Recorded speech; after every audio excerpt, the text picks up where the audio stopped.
Hello, everyone! Oh, holy crap! Good morning. Hopefully, we all slept off our respected after effects of last night's awesome stream. Thank you guys so much. That was the most fun I've had on a stream since probably the last Doomcock stream, the last Tribunal. So, man, these streams where like everybody comes together are really awesome. And thank you guys so much for last night.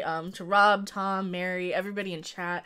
You guys, I have had nothing but positive feedback from that stream, and it really means the world to me that you guys enjoy just those stupid hangout streams, because they're a lot of fun. They're just basically like hanging out with like your stoned musician buddies in high school or something. It's really great. So, and thank you so much, Lori Roberts. I saw that pop in. Hopefully you saw my chat message. But thank you so much for the $2 super chat before the stream even starts. Like, dude, that I'm not used to having like people show up before the stream starts, and so thank you so much. I really appreciate that. And hello 90 Lancaster. Hello Bleentron. Who else is here?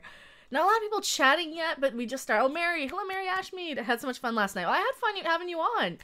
Thank you so much. I was trying to do more of those sort of like community hangout sort of streams. I think they're a lot of fun. And I know we don't get like a lot of people watching at the time, but the people who are there, as long as you guys are like entertained and engaged, I don't even, the numbers don't count. The numbers don't matter. I don't care, like, because I think it's a Friday night thing too. I think a lot of people actually have lives and stuff Friday night. So, yeah. Hey, Uplas. Hello, 90 Lancaster. So I should probably get my DVD set here. I'm going off of the digital backup for my season 1 stuff. We got a good one. We got Signs and Portents is the next episode we're watching. The first episode we're watching today. It is episode 13. I don't think we'll finish out the season. We still have a whole other disc to get through, but yeah. We're on disc 4, episode 13. I think we picked a good starting point. I need to find a place for all my stuffs. How is everybody? That was a blast last night. I love, and that's like that's the same thing with the Babylon 5 watch party sort of streams. I love just the hangout streams, I love the ones where we're just kind of chilling, having fun, watching something in common, like that we love, like Babylon 5 here. I do have it synced up for you guys on screen. I need to pull that back for when everybody's here. I don't know if we want to wait for everybody or if we want to jump right into it. Oh boy. Actually, I can probably turn that off so I'm not halfway obscured.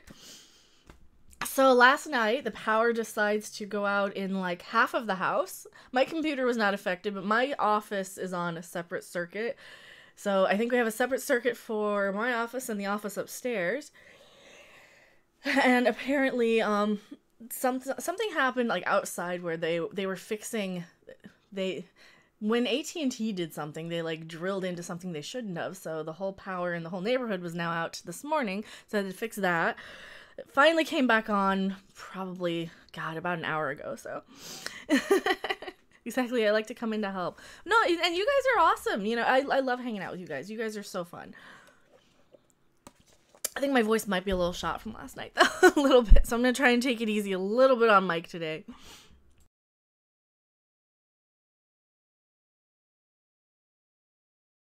Yeah, also, hopefully, if I do have to cough or something, I will try and mute myself. And I totally messed up my audio settings. I'm so sorry. Yeah, I'll move that right about there. I think that slider needs to be right about where, yeah, right about there. Okay. Hopefully I'm not blowing you guys out with... Windows does this thing where there's always these audio settings that get changed. So yeah. Hopefully everybody's all set to watch the Babylon 5. So we are on episode 13, is written by JMS himself. This is actually a good one. On the DVDs, they do have a commentary track as well. Hello, Jimmy Olsen Blues, welcome. So the plot of this episode: mysterious raider attacks in various star grids puts Babylon 5 on alert and sends Ivanova and Flightwing Delta scrambling into action. Adding to the mystery, the arrival of Seer, played by Freedy Ulster, who foretells explosive doom for the station.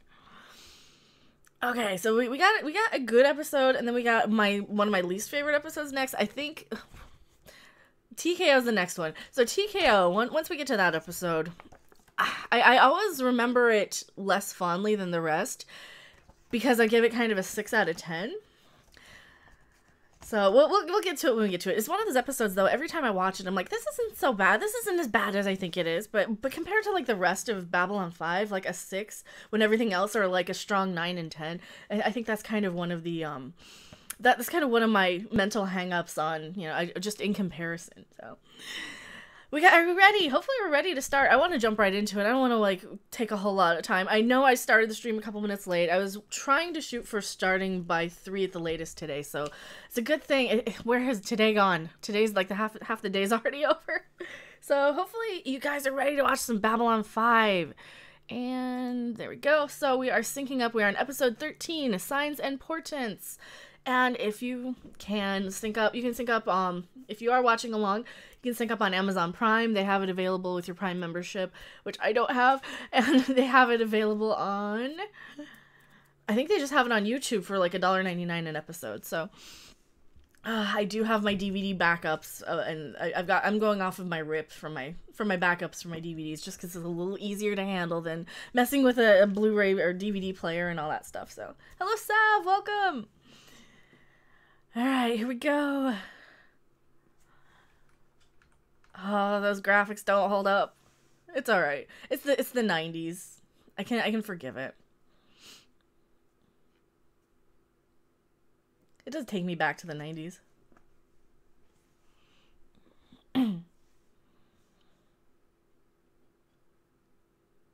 4:30 in the morning. I don't miss getting up at 4:30. What episode? We are on episode 13, Signs and Portents. The graphics are fine. Awesome. Episode 13. That one. I need to take down my tip jar. We had that on last night. I forgot I even put it up. Let me take that down.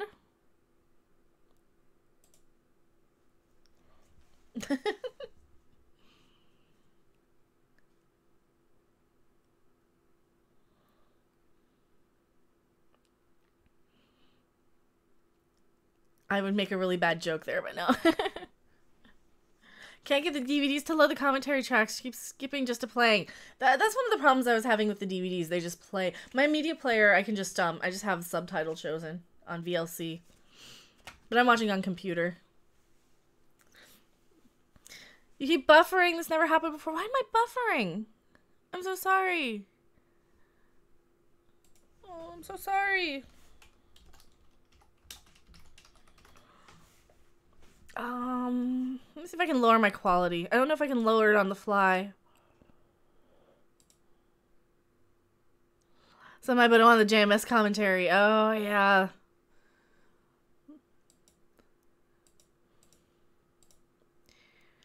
Audio stream general. Hello, Chris Perza! I'm watching the show on my Kindle, so it keeps playing. That works. That works. I mean, hopefully there won't be so much of an issue. I know with YouTube, I can only really watch it on the YouTube app or Chrome. What season we're in? We're still on season 1. We've been going kind of slow. So Chris says, hail our fiery mecha random, and hello Mary, and salutations to everyone. Well, hail Chris Perza. I hope I'm saying your name right.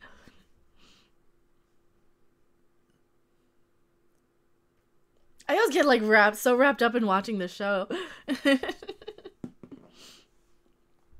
if there's a lot of buffering issues, it might just be YouTube acting up as well. No, you're watching me on the phone. Okay. Fiery, good description. I'm a little fire. I need to touch up my hair. I was actually during the power outage stuff, I needed to get lunch anyway, because you can't really cook anything if you don't have power. You don't want to open your fridge. So I found some cool gloves, because I was looking at Halloween stuff. So I found some cool gloves that will probably be in my wardrobe all year round. They're just going to be my normal gloves now. They're not really gloves. I love the fingerless gloves, so because it gets kind of cold in my office in the winter. Found my cool gloves. Found my cool metal gloves. These are probably going with me to the Ghost concert too. I've come for the aliens, but stay for the robot. Oh, thank you, DJG's show. Hums the season 1 theme tune. There we are. Set it to audio track 4. Mr. Morden! Mr. Morden! Oh, I love him.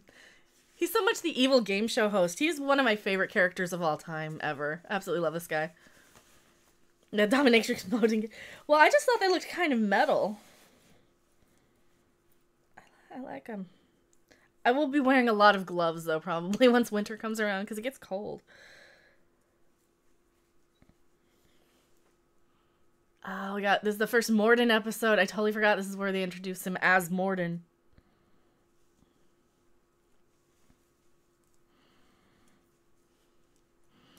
Is this the first appearance of, like, the Shadows as well? Did shout out on World Class Bullshitters for Doomcock and Mecha the other. Well, thank you, DJD. I really, really appreciate that. I love World Class Bullshitters. I watch them as much as I can. A lot of the time I stream against them, though, sadly. And then Jeff's on so early. I do try. He's, like, the one I click on. I'll click on Jeremy's videos. I'll click on Ethan's if he has, like, toy unboxings. And then, like, I will do my best to recap and watch Good Morning Pop Culture, because I really like Good Morning Pop Culture. I'm just not awake that early. Yeah, so I got my sexy glove. I like these. I really like these a lot. These are Halloween costume gloves. Yeah, these are totally me. Hello, Zia the Terse. I'm here. What have I missed? We are 5 minutes into Signs and Portents. So if you're brand new to the watch parties, we just kind of Saturday afternoons, because we used to go on Sunday against sports ball, but now that sports ball's back. Now that sports ball's back, we go on Saturday, and we just kind of hang out and watch a few episodes of Babylon 5 on Saturday afternoon. As I completely destroy my office and find a place for my cool gloves. Jeff did say he wants to have you both on. Well, if he wants to, yeah, just let him... Tell him to message me or let me know. I would love to go on World Class. I love those guys. See, Jeff is cool because he does Halloween stuff. Told him to tweet you both. Yeah, that works too. Tweeting me is the best way to get a hold of me. My favorite season opener was season 4, Eric Stockley says. Yeah, season 4 probably had the best music. The best theme song. For sure. This whole show is good, though. There's, like, nothing wrong with any Babylon 5. Hello, Euler Greg. Welcome. Yeah, if you guys are new, Saturday afternoons we do Babylon 5 watch parties. We're still in season 1. If you guys just want to watch along, talk about Babylon 5, drop trivia, what do you reminisce about, what do you like? Just hang out, chat, just have fun.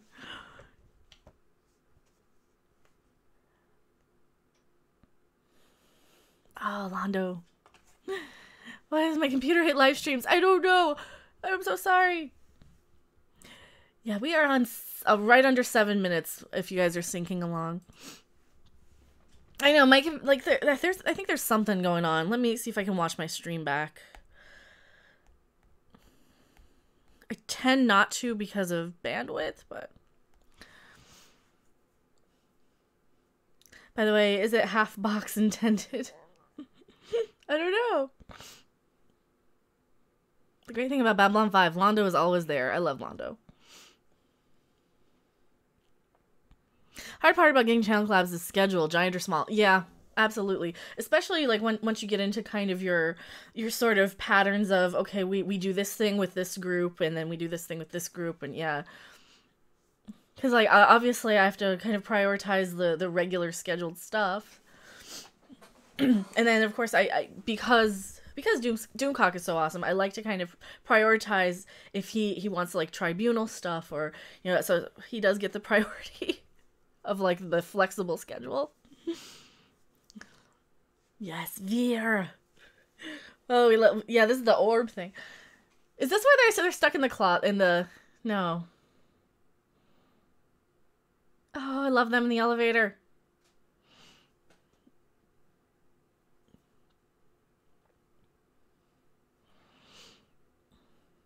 I love them in the elevator so much. Londo has 3 lives but loves someone else, and I can't get a call back in 2 years, Jimmy Olsen Blue says. I'm sorry. Well, Londo's also a politician, though. He's a person of power with a lot of money and And 3 of his marriages were arranged. Oh, this poor guy stuck in the middle. He's so awkward.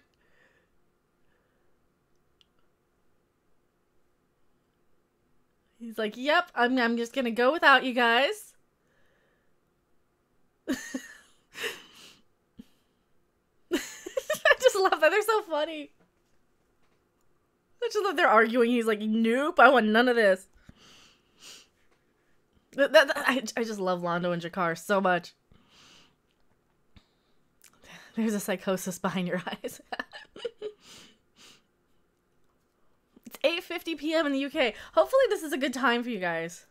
I love your idea about the Rocky Horror Watch Party. I don't know if we could do it on stream. That might be a Patreon sort of thing, because we'd want to sing along the music, and we'd want to, like...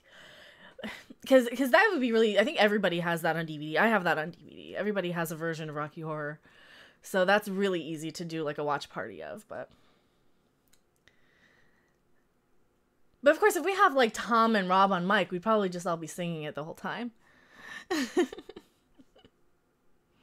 And I think if we're just singing along to the... And we could recite the dialogue. But maybe we'll do that. Maybe we'll see if, like, Doomcock wants in on it. Because I know he's a pretty big Rocky Horror fan. And Gary from Nerdrotic.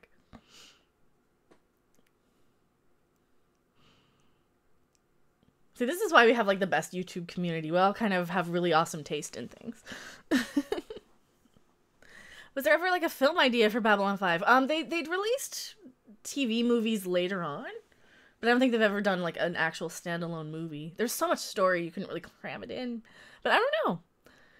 I haven't really heard anything.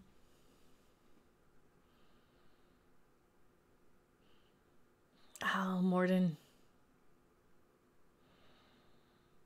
He's so weaselly. I just love him so much. You're lagging so hard. I'm so sorry, Zeta. Is there a way to lower the quality on the browser? I don't know why it's lagging. Yeah, I'm gonna check on my own. Here. That's what I was going to do, and I started answering chat. Let's halfway getting this loaded. Okay. It looks okay. It looks okay. The pilot was a TV movie. They have 4 other TV movies. Well, yeah, they have the TV movies, but no, I was thinking, like, one that we didn't already have. Because, yeah, we've got, like, River of Souls and... God, there's a whole... I can't remember them off the top of my head.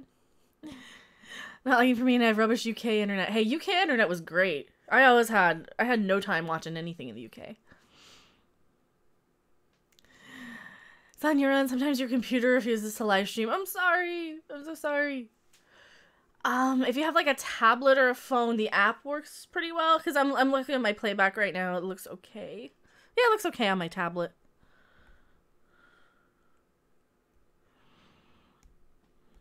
That sucks. I hate that YouTube does that. I wish it would just worked for everyone.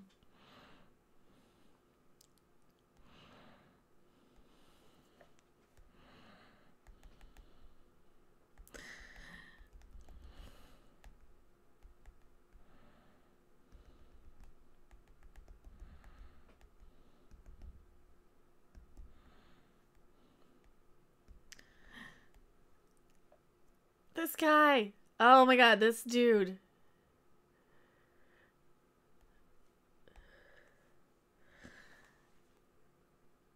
Okay, this guy. Who is this guy? He looks so familiar.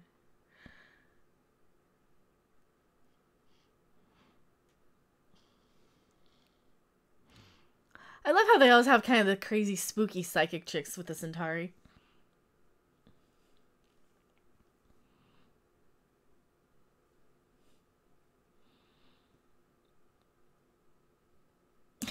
She flipped out. I love their hair. Yeah, well, the Centauri have cool hair. Odd fact about B5. A fair number of the background artists are sports people. One of the Rangers was a British soccer player. Oh, that's cool. Nanny Lancaster says, my internet comes under the heading of adequate, even if it's actually 13 megabits. Slower than it should be. It's not bad. Hello, CD Horde. How about Star Trek the original series watch party? Those would be pretty good. I know we've got like 5 seasons committed of Babylon 5, so that could be something. That could be really cool. That would be really cool. With Star Trek though, it has a lot more episodes. So that would be something maybe in the future. I would love to do that. I just got here to say hello. I'm actually really tired, enjoying your sync watching. Well, hopefully it's like enough to not get copyright botted. Love an original series watch party. Those would be cool too. That might be something.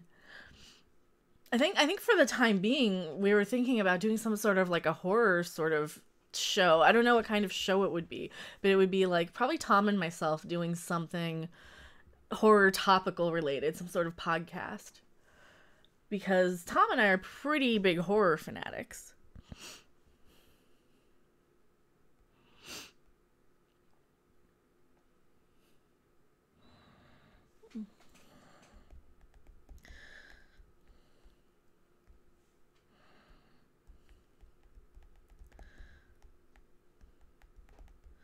Mr. Morton.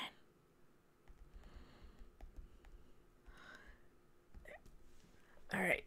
I think I'm live tweeting at the same time too. If people do want to tweet me, I am also answering messages on Twitter. My internet at least allows me to watch Mecha Random in high definition. Well, that's cool. I did lower my quality down to 30 frames per second.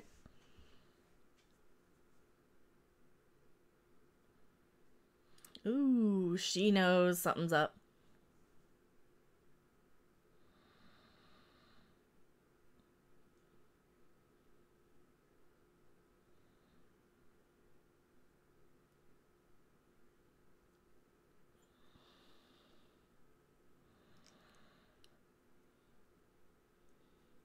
Did they ever explain what that triangle on her forehead was, or just...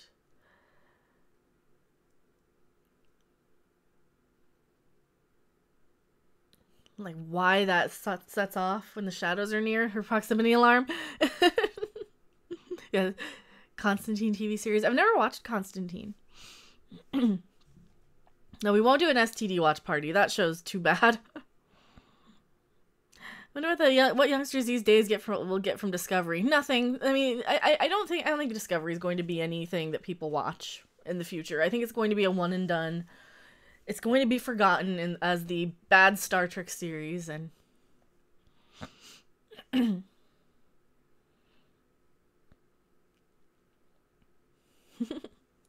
thanks for being here, Luke. Mary Ashmead. So on my phone, Babylon 5. And on the computer typing. That works. That works. I've got my tablet here just in case I need something. And I've got my dual monitors going, so I have everything set up. Sour was the best character. I like Tilly the best in Discovery, even though I'm an unapologetic Discovery hater. Please do not tell Doomcock that I will watch every episode of Discovery. Huge secret. Huge. Well, it's okay. He has watched every episode of Discovery as well, but he does it to warn others. That's kind of how I do it, too. It's a warning of the shadows, but I think it goes off when someone tries to probe her telepathically, too. Okay. Don Casey likes like Red Letter Media's idea for the new Picard Trek. I need to sit down and watch that sometime. Sick to my stomach already. Please no STD. How many seasons is STD are there going to be? I would not imagine it going past 2. I don't think this season's going to really bring in the viewers like they want. Plus, with all the merger and behind the scenes stuff, I don't see it. Plus the Les Moonves thing, he got fired. So this guy, who is this guy?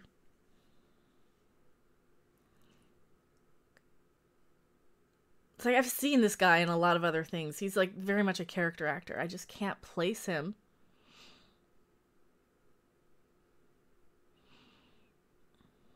Are you kind to Tilly because she's a redhead? If so, I can understand. Yeah, I'm kind to Tilly because she's cute. She's cute. She's got a nice figure. She's got a cute face, cute personality. That's why I'm kind to Tilly, I think. And I think she accidentally had a character arc. Burnham's the biggest problem for this show. The second problem is the community fails. Yeah. Continuity fails. Yes, I read that wrong. Absolutely. The continuity issues are a huge problem on Discovery. And Michael Burnham. Having a main character.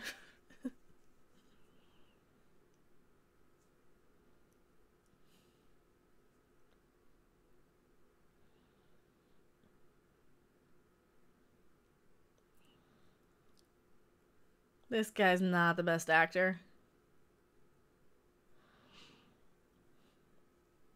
Riddler Me's idea for Galaxy is oddly similar to the idea I had for Challenger. I was touting to Stage 9 beforehand. Bleantron says, I felt the Riddler media pitch made the mistake that most fans make. Just more of the same. More Enterprise, more time travel, more references to the past. Yeah. I think we just need to go forward on Star Trek or just end it. Because, yes, we have these giant franchises, but, you know, all good things must come to an end. we don't need to continue the franchises until the end of time. Give me something that's like a small handful of things that I can rewatch and cherish instead of all this new junk. So, do you have a favorite race from Babylon 5? I love the Techno Mages. Probably are my favorite. But, you know, I mean, Centauri. I love the Centauri. I love the Vorlons. I love the Shadows. Oh, thank you so much, Lori Roberts.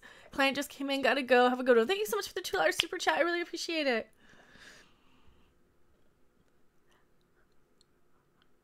Oh, I love that Vorlon ship. It looks bad though now. That Vorlon ship.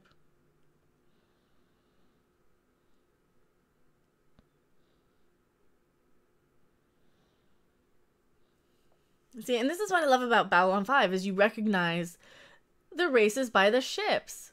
They match. They look right. And yes, Star Trek, 2 choices, go forward or end it.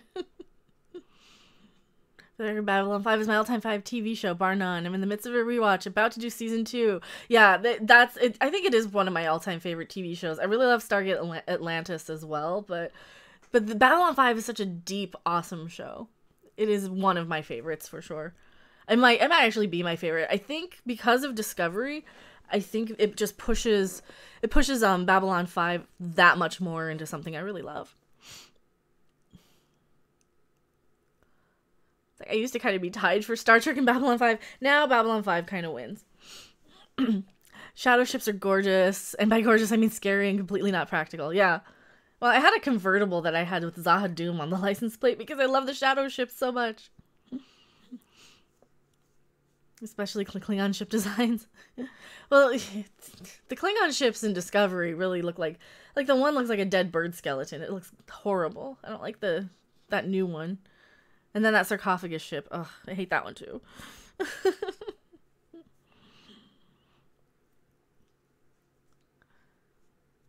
But I really love the Shadow ships. The Shadow ships are probably my favorite ships in the whole series.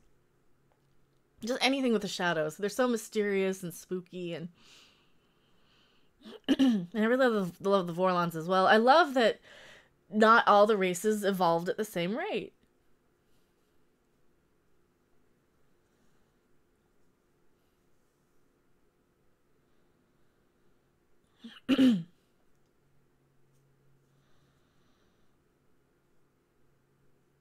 What do you want?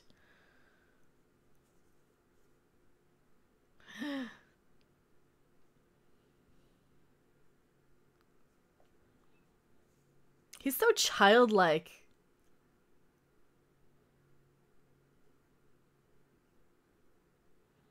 He's very much like a game show host. I absolutely love Morden. How's the cat? He's good. He's out there sleeping probably or playing. He's not allowed in my office when I'm streaming. Yeah, I absolutely love Morden. He's one of my favorite characters of all time on anything.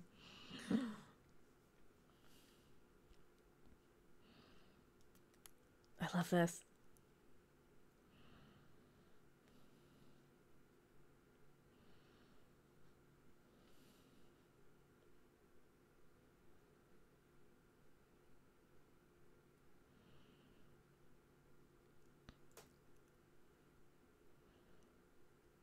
Sorry, I get quiet when I talk when he starts in his speeches.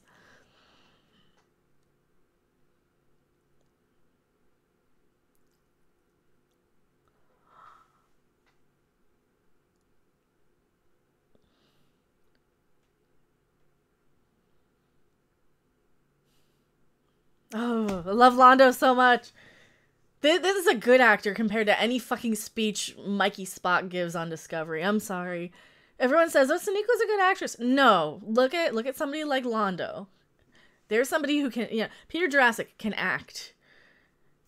Soneko Martin Green can't. She's just terrible. She's not good. Not good at all. Londo was so wonderful and tragic. I know.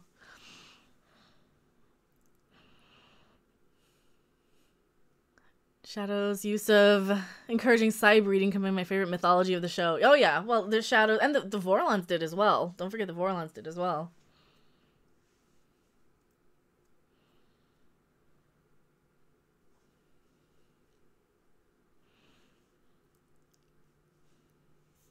Londo is one of the truly great characters. Do not remake Babylon 5. I know. Don't remake Babylon 5. It's terrible. It would be terrible. Don't remake it. Don't touch it. Don't. I mean, they could remaster it. Remaster it. Don't remake it. Don't recast. You cannot have anybody else play Londo. They probably wouldn't. They would probably remake it with a whole bunch of weird races. At least it's kind of a niche thing. It's obscure enough that we... It's obscure enough that we kind of have this to ourselves. Best chilling voice. Who are you? What do you want? I love the Vorlons. Staff says, loved last night's stream. Well, thank you so much. It was a blast. It's still up if anybody hasn't seen it. We had Tom and Rob from Midnight's Edge. We were just hanging out, having fun. That's kind of a lot how their streams on Midnight's Edge are. We just kind of hang out, and they do kind of improv forever. But I'm usually not on camera over there, so you can't see me giggle like a moron. But it's fun. I have a blast with those guys. Remastered would be fine. Just bundle it with the original cuts like they did TOS. That would be good. Well, I don't think we even have a full box set of Babylon 5. Like, that's kind of what they need to do is when they release it on Blu-ray, is make it, like, in the space station or something. Make that as the holder. I would love that. They can expand the Babylon 5 lore. That's the problem these days. They remake instead of expand. Yes. Because that's what they're doing with Discovery. They're remaking it pretty much. It's pretty much a TOS reboot.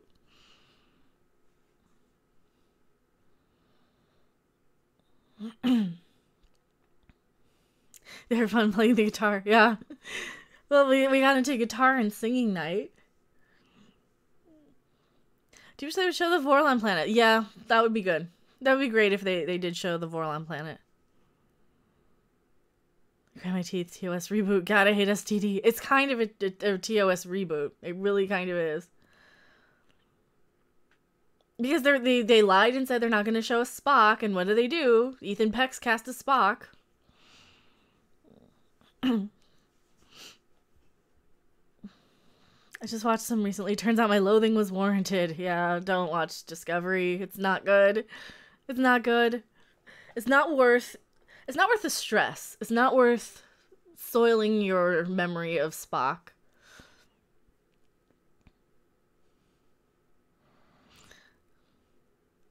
Did they do did the books do the Vorlon planet? I don't know. I haven't actually read any of the books, so I don't know what's in the books. I need to. I was gonna buy like a lot of them last week, but then I kind of ran out of money, so I don't want to like buy a whole bunch of books that I don't know if I have time to read as well. So,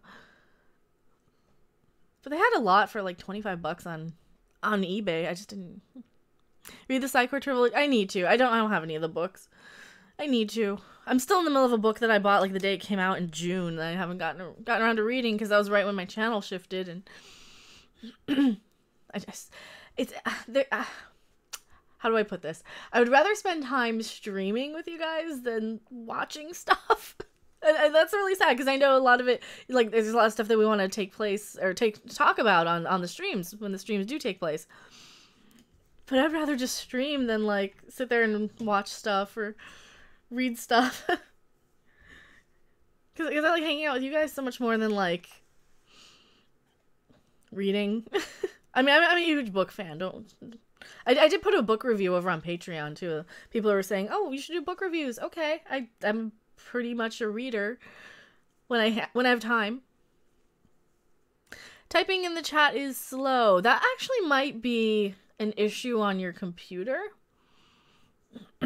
I think it depends. If your computer's doing something in the background like defragmenting or loading up, or if you have like a lot of browsers open. Because I think the chat is that's what usually happens to me if like it takes forever for a letter to pop up or something. Kids don't read, they stream. I'm not a kid. I'm a lot older than I look. Oh, the shadows. Love the shadows. The new series of Doctor Who starts on the 7th of October. I won't be watching it. I might have to watch it for you guys. I might have to. Because I do want to talk about it, and I need to know what I'm talking about, so...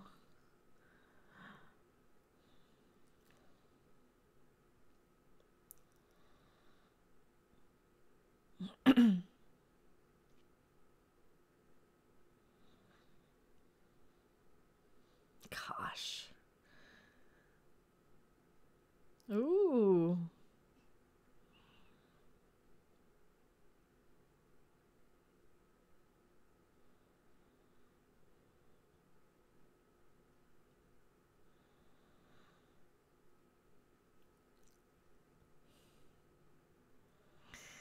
I love how Kosh knows what's up. Dude, this is one of those shows you need to rewatch it to like kind of understand what's going on. And that's one of the things I love about Babylon 5 is you can rewatch it. The lady does actually seem to put off a doctor vibe. She might be okay. I mean, if the writing is good, it's fine. It's within canon to have a woman doctor. I think the timing is terrible with all of the social politics and shit that's going on right now. I think that could really hurt the show. Have to go. Bye. See you soon, random. Thank you for being here, Sav. You haven't done 240 right now. Well, I'm sorry. I don't know how to help with that. I know, like, it just depends on, like, your internet and your computer, and like, I know it's working on my tablet, so I feel bad. I don't know how to just fix it, and I can't lower anything else on my end. I can start streaming at 720, probably.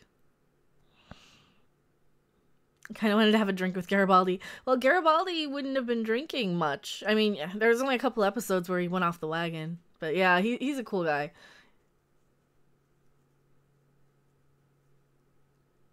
It's kind of funny how he orders water, though. Because, like, if you don't drink, you can still have, like, soda. Iron Brew. Roddy Piper bubblegum flavored soda. I don't know. Whatever might survive in the future. I guess water survives. Shrug, at last the stream isn't lagging anymore. Awesome! Yeah, sometimes your computer will be doing stuff in the background, too. I love how they kick up the epic music during the scene, during the battle. Like, you actually have space battles in Babylon 5. You don't really have space battles in Discovery, even. I mean, you have, like, one, sort of. Ish. You don't get to see anything. It's also badly lit. Like, Babylon 5, like, even with my crappy graphics overlay here, you can still see it. Iron Brew. I've been to the UK, so I've actually had some. We can get it at Rocket Fizz. If you're anywhere near a Rocket Fizz. As Londo would say, water, I never touch this stuff. There's a lot of effects shots for the space battle. Yeah, they have a lot of space battle stuff on this. You don't get a lot of space battle shots in Discovery. It's like they spent all this money on the Klingon ship set to see it from the inside, when what you want to see is it get blown up from the outside. It's so stupid they duct taped the neck back together. Stupid Klingon ship. Or Klingork. They're not even Klingons. Do you think shadows could still have babies? I don't know. Gotta do some work. I'll be back in about an hour. Thanks for being here, T Stony. We're at least gonna do one more episode. I'm kind of wanted to finish out the disc, to be honest. Babylon 5 used to be called Star Wars TV show by some things. Baby shadows on a plushie. I want a shadow plushie. I would love a shadow plushie. I want the shadow ships. They didn't put the shadow ships in with the micro machines. I need to buy those micro machines too. Apparently that was about 60 effect shots they put together. That's cool. That's really cool.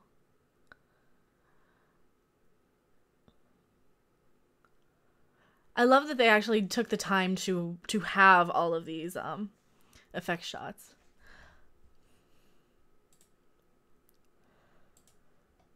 It was the eye.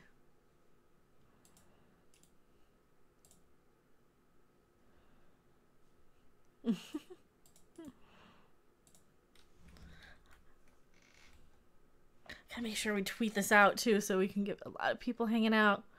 And that is not the right tweet. Did I give the wrong tweet on my tweets? I might have given the wrong tweet on my tweets. Oh no, I didn't.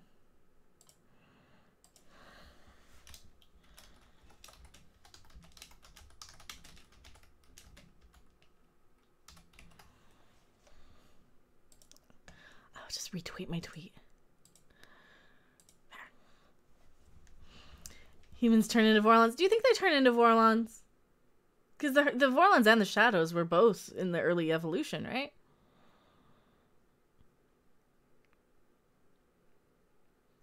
Chris Perza says that's the problem with STDs. Made by non-Trek fans for non-Trek fans. Absolutely. I think it is. I think it's made for people. I keep hearing like, oh, I never liked Star Trek until Discovery. Finally a Star Trek for me. Like, well, maybe you shouldn't be watching Star Trek if you never liked Star Trek.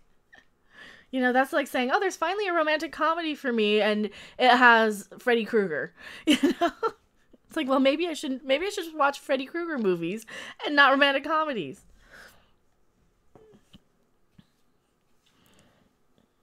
I just got a YouTube notification. All right, hopefully my notifications are working. I didn't get any, but I'm not allowed to subscribe to myself.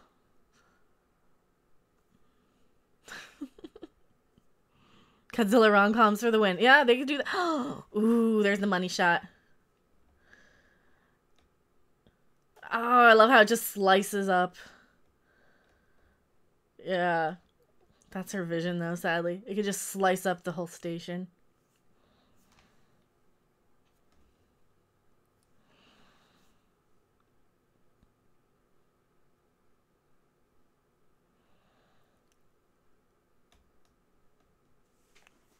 I love those shadow ships. They're so cool. They're so intimidating. That was some coffee. And coffee's so hard to get on this station, too.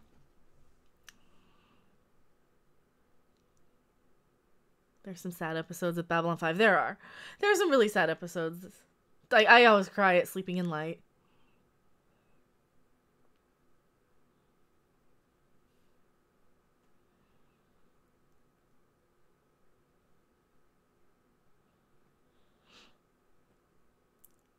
Oh, man.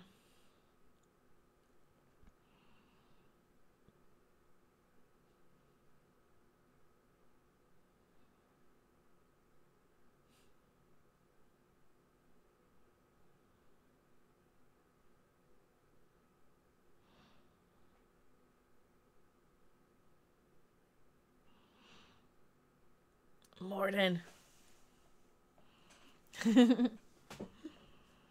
Gotta love that twist, then double twist. I know. What was hand in Babylon 5? What was the I am the hand? I think they did explain that, right? Or no, it was just kind of one of those mysteries you had to put together.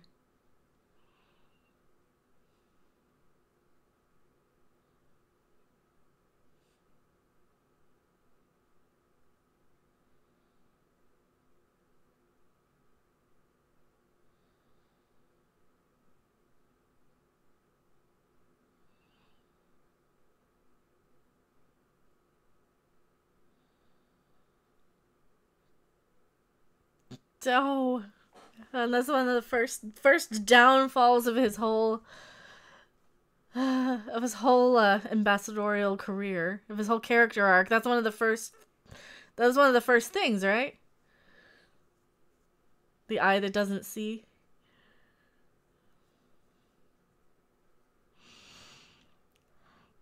Squee, sort of like a teenage fangirl, the shadow vessel noise thing. I know. Well, I love the shadow vessels, and then like the darts from Atlantis. When you hear those, I'm like, oh, there's a dart coming in soon. You can hear it.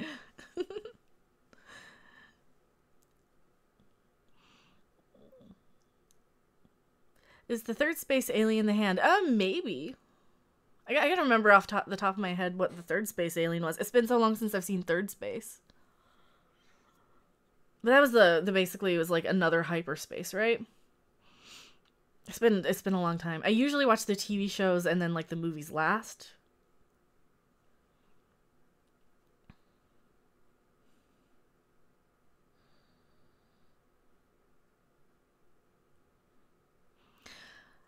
I know. I think we all know.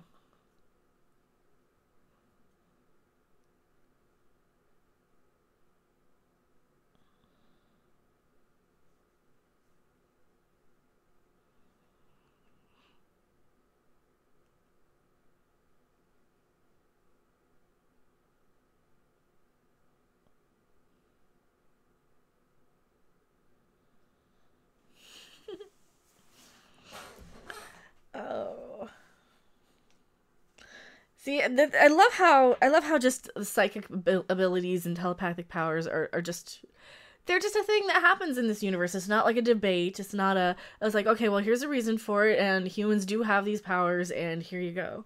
I love how they just have that sort of ability. Because like nowadays you have everything that's paranormal or something even, and it's all up in the air and it's all a question. Fun fact, scene in a toilet just happened.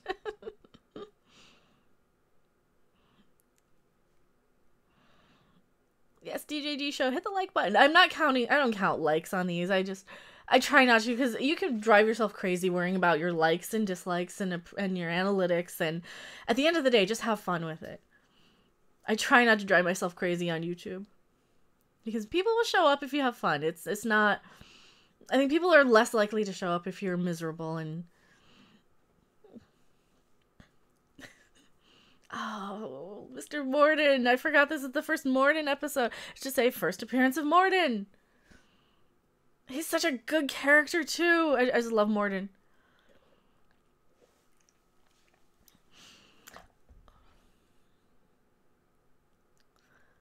Other than they may or may not have something to do with the third space aliens. They're older than the Vorlons. Morality 124. I disagree. Miserableness is the new hotness or something. Well, it depends. Like if I complain on like my little videos of you know, my little reaction sort of videos, if I'm there complaining about like the new Superman or whatever the newest whatever is.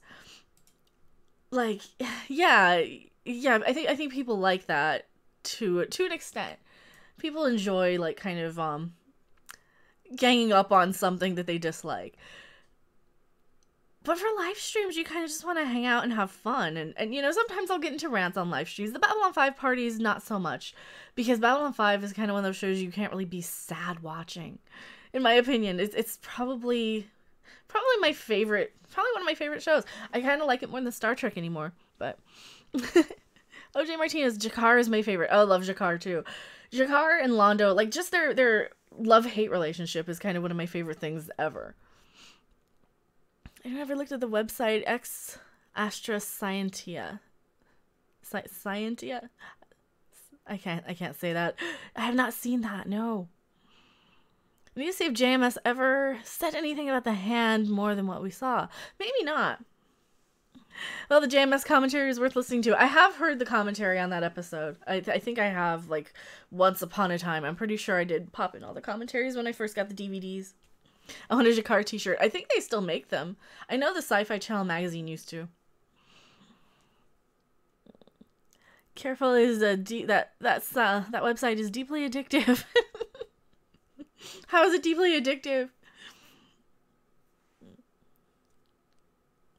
DJD's show says, I got dislikes for stating Venture Brothers is better than Rick and Morty. I think they're both equally shows I don't like, so... Now think about it, I've never actually sat down and watched Babylon 5. You know, you might like it. I hate pushing shows on people, but I'll tell you why I love it. It has some really deep character arcs. Very deep character arcs. Every character has a story. Every character is there for a reason. Every character is unique. You've got great space battles. You've got great science fiction elements. They do a great job about kind of explaining some religious mythology. And they do... It's just a damn good sort of... It's a thinker show. Like last week we watched the episode where we had to kind of have the debate of... Was Dr. Franklin correct in choosing to operate on a child against his parents' religious beliefs? So we kind of had that debate, and of course, because it's an alien race, they turn around and they murdered the child. So we had that whole debate of, were they right? Did they go to jail for it? It was amazing. It was so fun. Ah, yes, no one wins. And hello, Citro Reviews. Don't forget the Babylon 5 was the inspiration for Deep Space Nine. Yes. And having those overarching stories. So, looks like we're going to go right into TKO. Is everyone ready for TKO? This is probably my least favorite episode of Babylon 5, but every time I say something like that, and every time I go back and watch it, it's like, it's really not that bad. I think the only problem is it has a main character that really wasn't the rest of it wasn't like the rest of the cast. It's like it was an episode from something else almost. So, and it wasn't written by JMS. It was just kind of a weird... It really reminds me of... There's a movie that was just like this, but yeah.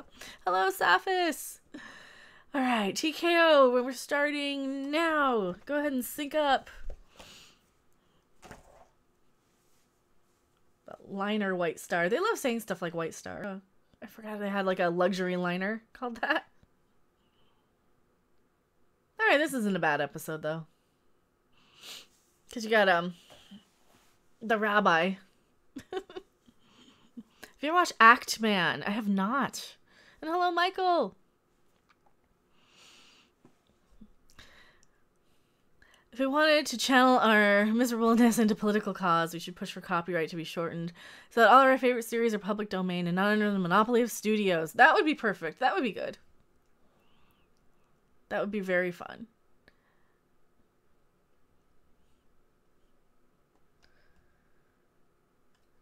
Dude, the acting male is hilarious. So what is Act Man? I've never heard of it. I think I've seen some of the Endgame episodes. Have you watched the Creative Commons finished Star Trek Babylon 5 parody? I have not. I haven't seen a lot of the parody sort of things. Well, we saw the Babylon Park, the Babylon 5 South Park sort of parody.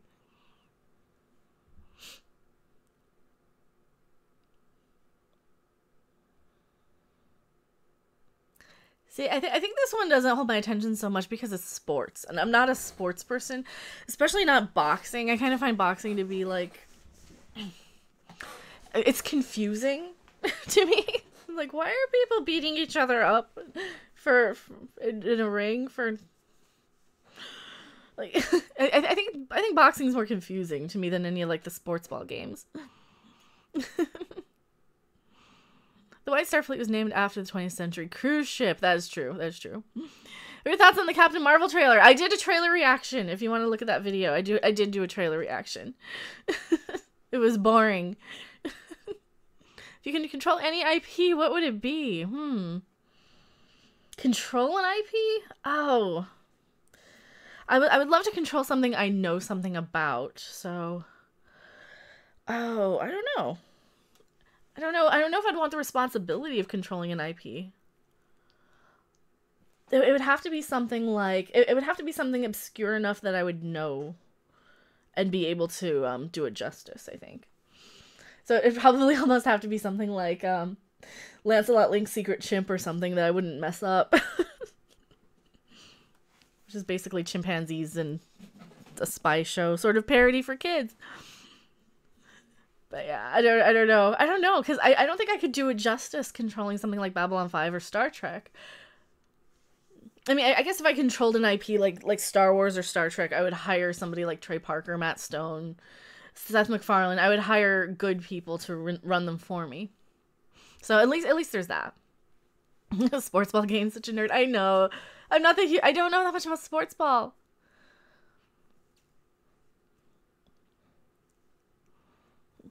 Man, I watch him bitching about Halo 5 sometimes. Yeah, if he does game stuff, I don't watch gaming things. Acton does video game reviews and critiques. Yeah, I don't watch video game reviews, especially AAA games. I rarely do. Do you like the Babylon 5 TV movies? It depends on which ones. Some of them are better than others. Like The Gathering was pretty good. Hello, R3353M. Hello, Mecca and Mary. Nice job last night. Great live stream. Well, thank you. And thanks for Mary to hop on mic with us. And Rob and Tom from Midnight's Edge. They're like my BFFs. My favorite channel to go over and hang out with. Aside from like my tribunal stuff. Which, I mean, that kind of goes without saying. Which, you know, of course Tom's part of that too. Is she reading a Harlan Ellison book and she's laughing and giggling and... Oh, I love Ivanova's kind of day clothes, or casual stuff. She looks very 90s.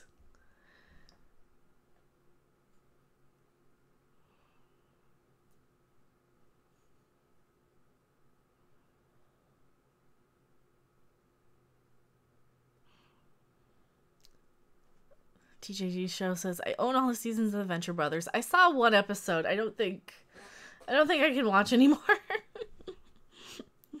Boxing is a load of wealthy people paying poor people to fight for betting. Well, I think boxing is maybe it shows a sign of prestige, but is it her smile or is it photoshopped in? Whose smile? Me? I'm smiling.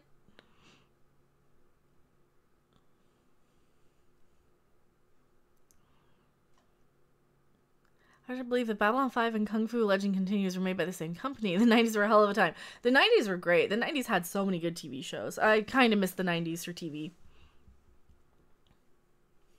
The rabbi is the Minbari in the beginning. Yeah, a lot of these actors, I think they changed up. I think even in the background of this shot, we saw the guy who's the father of that kid who needed the surgery. Only he's playing a different alien.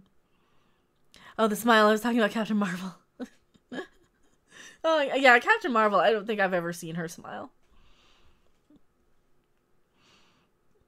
So it's an idea. You should play some kind of music as a bed to set the mood of the chat. Just a thought. If I do, okay, I can't really play a lot of music on stream. That's kind of the thing. If I play a lot of music on stream, it would have to be something public domain, and even public domain stuff kind of gets hit with copyright claims. So I don't want any like strikes. Claim I don't mind because we don't really make any ad revenue anyway, so I don't care about claims. But the strikes will kill the ability to live stream, and I think that would probably kill my channel. I wonder if you could beat Brie Larson's grinning streak. I don't know. Probably. So, quick question: rank all your favorite Star Trek movies and shows. Well, the best movies are probably 2 and 4. The TV series, I think Next Gen and TOS are probably the best. I really like Deep Space Nine. So yeah, I think I like Next Gen and TOS probably the best though. It's not bad to want women to smile. I know, and if you're happy, smile. I definitely kind of have. I want to say I think I have resting bitch face a little bit. Like when I'm not smiling, it seems like oh no, I hit my pause button. No, when I'm not smiling, it seems like people like think I'm in a bad mood. So I always have to try and be a little more chipper. And unless I'm in a rant video or something, then I'll just go off the rails. But. No love for Star Trek 6. I've seen it one time. I don't really remember it much. I think it's okay. I don't dislike it. It's not Insurrection. It's not Insurrection bad. I think 1 and 3 are kind of meh. I don't really remember much of 6 though. Hello, MK Ultra.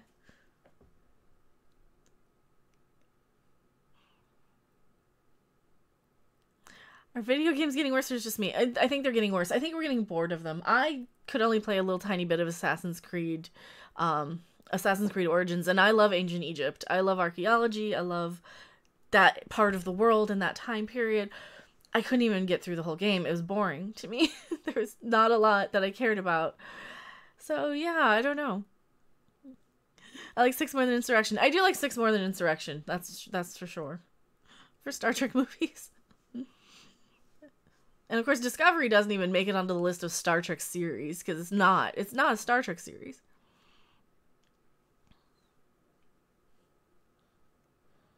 Like Star Trek series should be set in the Gamma Quadrant. I don't think that we should have any more Star Trek series. I think it's time. I think it's time to go. I think it's the time to just let it go and we can make new stuff. Because there was a time, believe it or not, we didn't have Star Trek, and it was the 1950s, and we had other stuff. Even in the 60s, we had other sci-fi.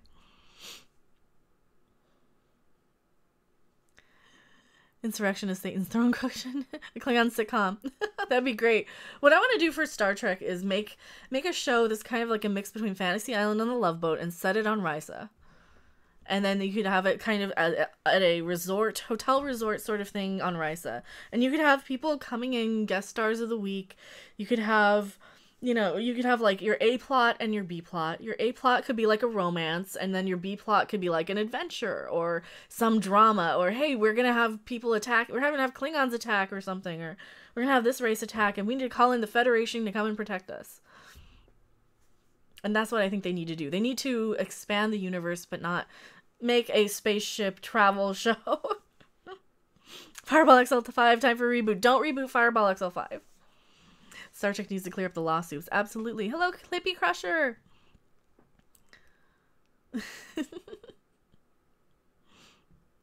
Star Trek needs to die for a while. I think so.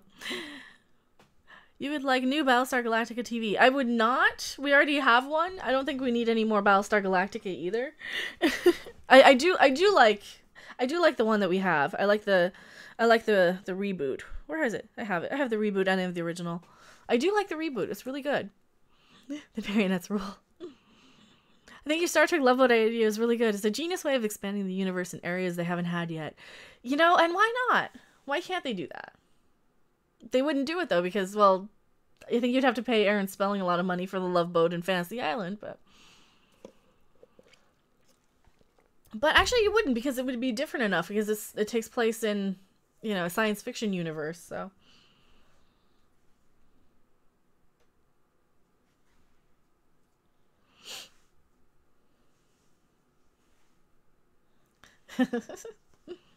I love this. He's like, yeah, is it kosher? It's not specifically not.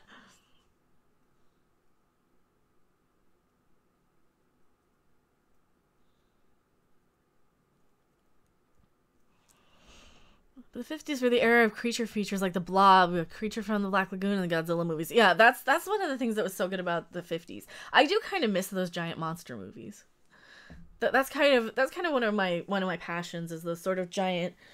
And I love how Mystery Science Theater brought a lot of those in for the 8th season, like Deadly Mantis and all of those kind of crazy little B movies. I love those.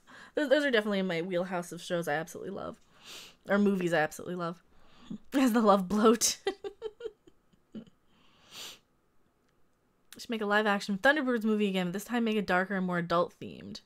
Not like the 2004 campy and kiddish movie. Did they make a Thunderbirds movie? I don't remember them making one. Imagine a Klingon cruise show where it explores more of Klingon lore. See, that would be cool. That would be cool. Just have all Klingons. And maybe have like a couple of humans or something. Andorians would be great.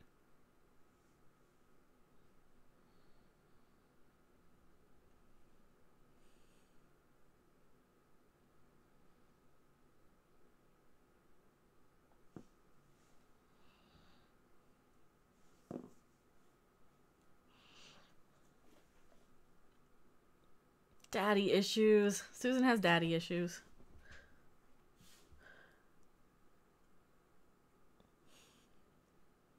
Yes, with human actors, they could do that. And Kale just got home from work now. My dog Lucy and I are enjoying burritos. Oh, burritos are wonderful. I I had to eat like super early because the power was out, so I had to go get something, and I'll probably be getting hungry after the next episode.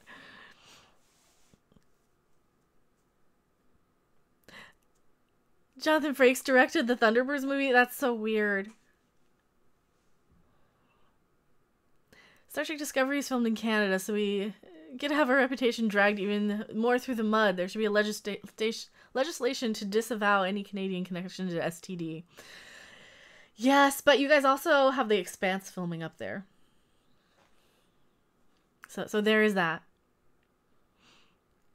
But yeah, and why is Star Trek now all of a sudden being filmed in Canada? Is it that, like, Canadian shows, I usually think of Canadian shows to be lesser budgeted. And I don't want to say cheap, because I think that's kind of an insult, because there's so many really, really great, amazing shows that come out of Canada on a smaller budget. Star Trek Discovery has too big of a budget to need to do that, I would assume. But of course, they did blow so much money on their set. I think they blew way too much money on those Klingon ship sets. Star Trek Law and Order. They could do Star Trek Law and Order. They could really do that. Ivanova has mommy and daddy issues. She has a terrible, sad backstory. Yeah, that's true. That's true. But I think that's why I love her. That's why she's kind of one of my favorite characters. Because she does have a lot of backstory stuff that I can definitely identify with in ways. Not in the same exact way, obviously. But there's a lot of similarities, and there's a lot of her stubbornness and a lot of her kind of know-it-allism I definitely have experienced in my own life. Actually, STD has a huge budget. It doesn't show. It has this huge budget and it looks like crap. It looks like cheap CGI shit show crap. And they can't even light their sets. It's like they can't afford their light bill. It looks so bad. Law and Order. I prefer Lore and Order. Yeah, shout out to Lore Reloaded. I know he's doing a lot of Babylon 5 stuff too.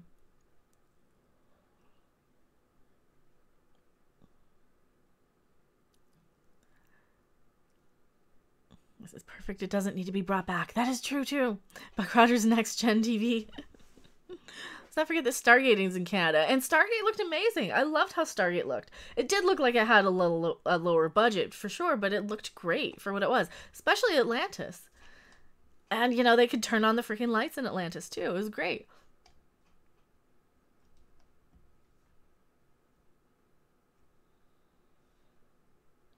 Money doesn't equal equality. That's true. Did you see the Turkish Star Trek series? I did not. When Matt Smith's Doctor Who ripped off the Sherlock thing that was ripped off from an Action Man cartoon. Oh no. Oh god. I don't remember much of Matt Smith's Sherlock. Poor Lord, someone told him to stop talking about Babylon 5. As he was a bit clueless, bless him. Well, it seems like he's talking about Babylon 5 before he's done watching the series. That's all. That's kind of my only thing is like, just watch the show. Watch the show. And it's one of those you have to watch it a couple times through to really get it, but he thinks the high budget in STDs because they keep screwing things up behind the scenes, which means a lot of wasted money. Kind of like the drama behind Solo. That I would not be surprised about. That is absolutely... That's probably where they're getting the 8 million an episode sort of thing, because I think they had to redo a lot of stuff. You had Brian Fuller's vision, which was one thing, and you got lag on your line. I'm so sorry. I don't know what's up with YouTube today. I don't know what's up with YouTube. I'm really sorry about that, guys. And I feel bad because, like, I want to be able to fix that. Have you seen the episodes where the Greys were sued for abducting humans? Of which episode? We're sued. Now I need context. Spent all the money on STD costumes. A lot wasted on expensive materials. I was told by a costume expert. Well, like the Klingork costumes, yes. Those were way too elaborate. They took... Yeah, they belong nowhere in Star Trek. Those Klingork outfits. I mean, look at the outfits that they had in TOS. That's the type of stuff they should have. They shouldn't have these giant, elaborate... Yeah. I can see where a lot of that money went for the costumes for sure. I mean, I'm sure like one Klingwork outfit was like $100,000 or something ridiculous. Shut my computer on twice. It keeps stalling with a spinning circle. I'm so sorry. It looks fine on my app. So if you guys are watching, if you watch on like your tablets or phones, I think it works better. I don't know. I'm so sorry. I don't know how to fix that. My computer's on a fresh reboot, so I think that's on YouTube's end. I know. I feel bad for you guys because I get that way too when I see a lot of others like Jeremy. It always happens on Jeremy's streams when I watch him. I'll just have to keep reloading, or Gary too. A lot of the time on Gary's streams it happens. Did you notice that the new STD TOS style uniforms that Pike were all wearing were just recolored to the blue Star Trek Discovery uniforms? Yeah, it looks like they just it looks like they just got a can of paint or something from Home Depot and just painted them blue or painted them yellow or whatever. They didn't even look right.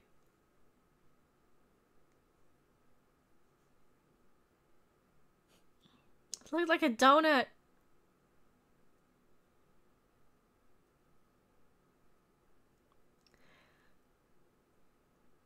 The Drazi. I like the aliens on Babylon 5 so much more than Star Trek, I think. I think they just looked better.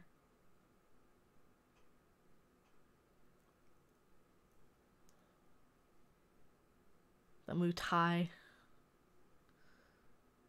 This is a sports ball, isn't it? Yeah, Jeremy, I can't get on lately.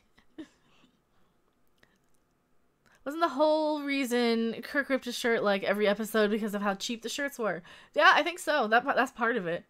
That's probably part of it. Well, they spent way too much on the costumes because they had to do all the uniforms and the prison stuff, and then they had to... Well, then they had to redo them all for the Mirror Universe, and then they had to redo... Or they had to do the Klingon uniforms, and then they had to do all the civilian stuff, and then they had to do all the undercover stuff.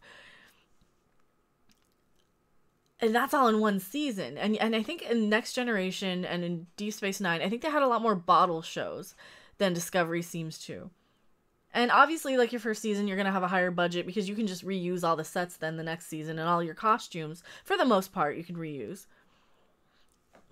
So I can understand your first season being super expensive because you have to build everything from the ground up. But yeah. At least Pike isn't dressed in the motion picture PJs. Oh, I know. He will be, though, probably. Most money went on Brainiac, Alien, and Ship on Krypton TV series. Wow. You can actually get TOS torn shirts on Star Trek Online. That's cool. I might need to try Star Trek Online. Story, and it was the TOS uniforms sent to Mexico for sewing to save money. That is cool. That is cool. I totally I can see them doing that.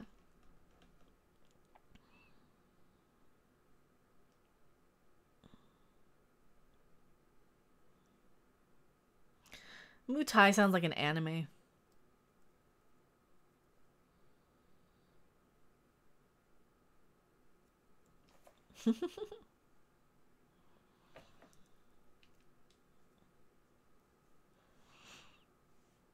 Star Trek Online is so much fun. I might need to try it. I don't know. I'm so bad at playing games with other people. I'm so bad at games that are kind of designed to be microtransaction sort of games. Saf is, I'm playing Star Trek Online right now. That's cool. That's cool. The type of games I've been playing, stupid Yokai Watch. I've been playing this. This is my kind of downtime game. Which is fine. There's nothing wrong with it. It's something that I can play for like 10 or 20 minutes and then put down. Because I really don't have more than like 10 or 20 minutes to play a video game anymore. Once Red Dead Redemption 2 comes out, though, I will probably play that quite a lot. And I might be streaming that over on Twitch, too. It might be something where I just have to kind of squeeze in Twitch streams when I can. If we get enough people playing in Star Trek Online, we can start a fleet for Doomcock. Well, that's the thing. And then you'd have to, like, get Doomcock to play, too, as kind of being, like, the admiral or the head of everything.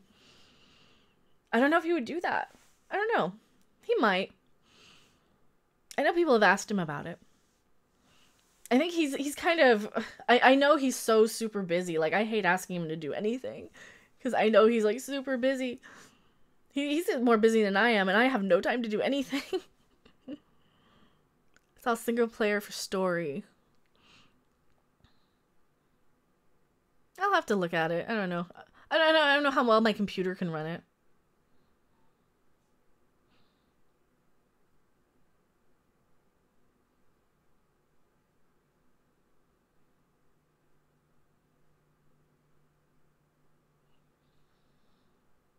Yeah, I think this is just kind of a slow character development sort of episode. I mean, you had Ivanova's plot, but then like the boxing stuff just did not hold my attention on this episode.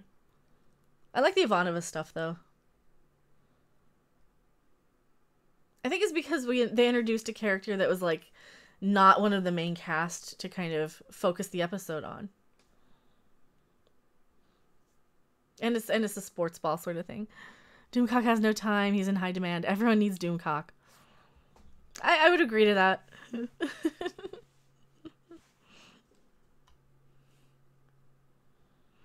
Star Trek Online gameplay. You spend hours to get through 75% of a mission, and the game craps out, and you have to start over. Oh no! Yeah, I don't have hours to do one mission.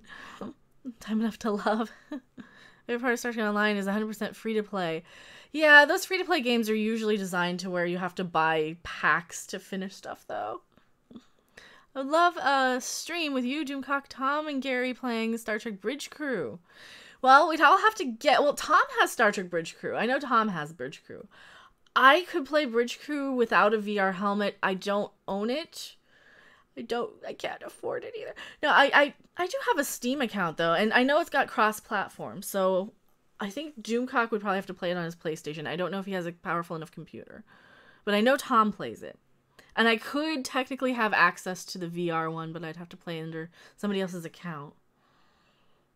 So it'd probably be just easier for me to just buy the game than stream from another computer. Each mission is 30 minutes. Roz Animate says, "Oh, okay, bye. My friend sent me very gay fanfic." Okay. Is it like two guys sucking each other off? Is it that gay? I don't. Cooking with Mecha. I could do a cooking. I don't have a kitchen where I could like film stuff though. Maintain that Bridge Commander modded was the best Star Trek game. I haven't played a lot of Star Trek games. I reached the end game level cap without spending a single cent. I did it 3 times. Okay, that's cool. I don't have had time to dedicate to learning a game. That's the other thing. Learning a game is like I don't know if I have time to learn a new game. Like the tutorial on Blasters took me like 3 or 4 nights just to play. And I think I'm still in the tutorial.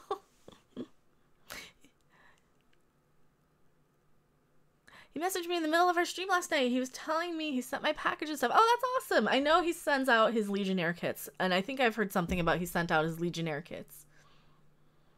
So that is pretty awesome. I know he's always so busy. I hate bothering him. I think Bridge Crew is worth the sale price more than the full price. Yeah, I think the next time Bridge Crew is half price, I might think about getting it. What is it like? I don't know. Maybe if it were like $10, I could probably justify it. I don't know. I don't have a lot of money to like buy video games that I might not play. That's the thing.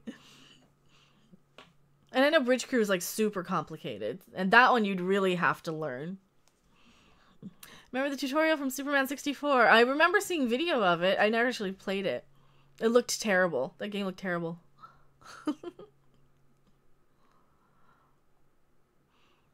Is that like cooking with mama?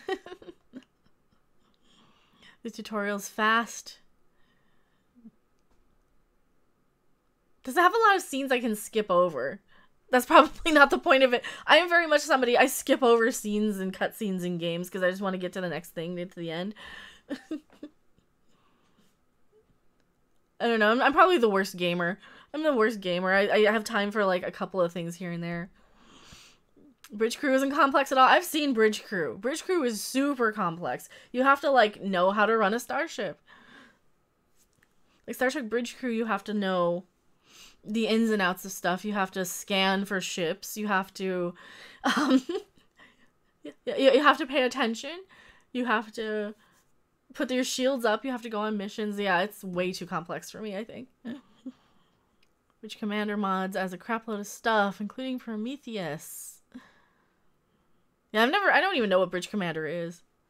I don't think I've ever played it. To check some sports ball, I'll be back. Well, thank you for being here. Holdfast Nations at War is fun. I've never played that.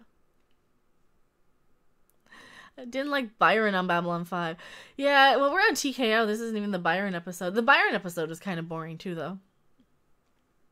Don't go into battle with your shields down. And that's another thing. You have to know, like, when to put your shields up. You have to communicate with people. A lot of people on PlayStation don't have microphones.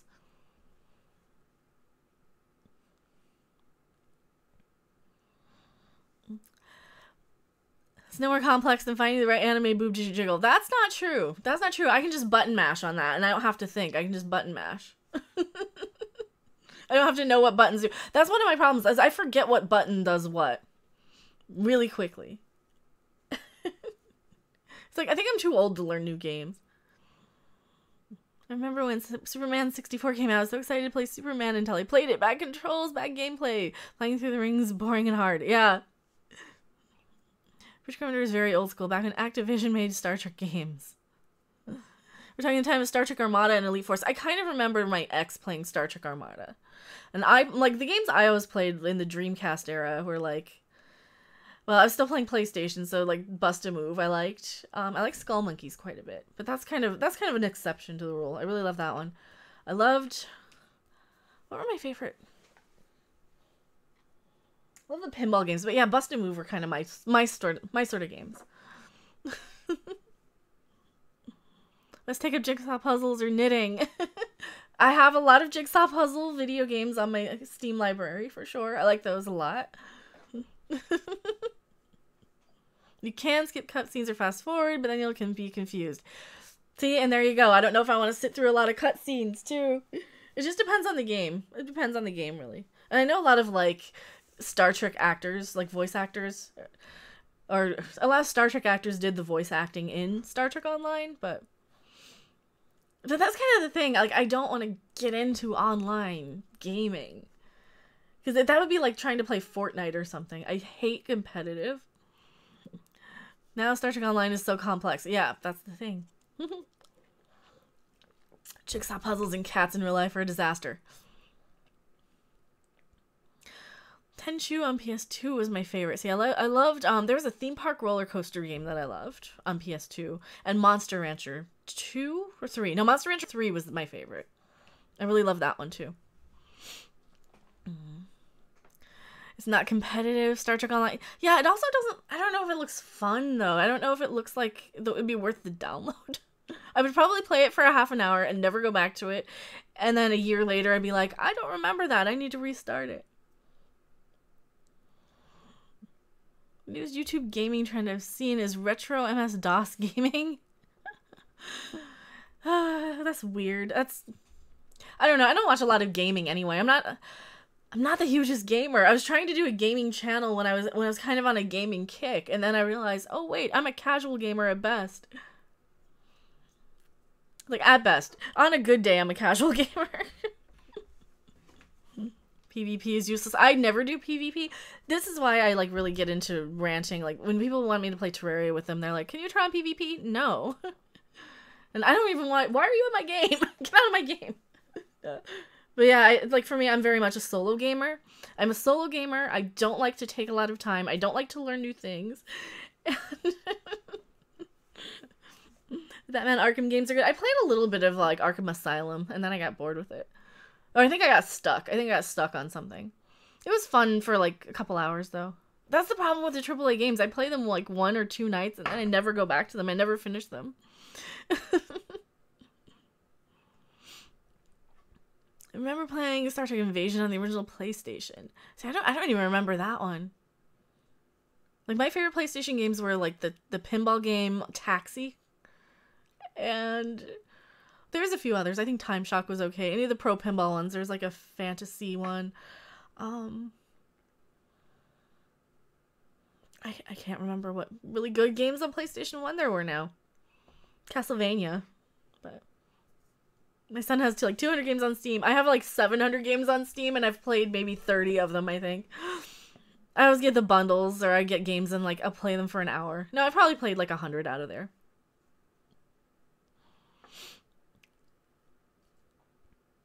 You're a PC gamer. I tend to play more PC games. I tend to. It depends on the game. Like, I love Terraria, but I hate Minecraft.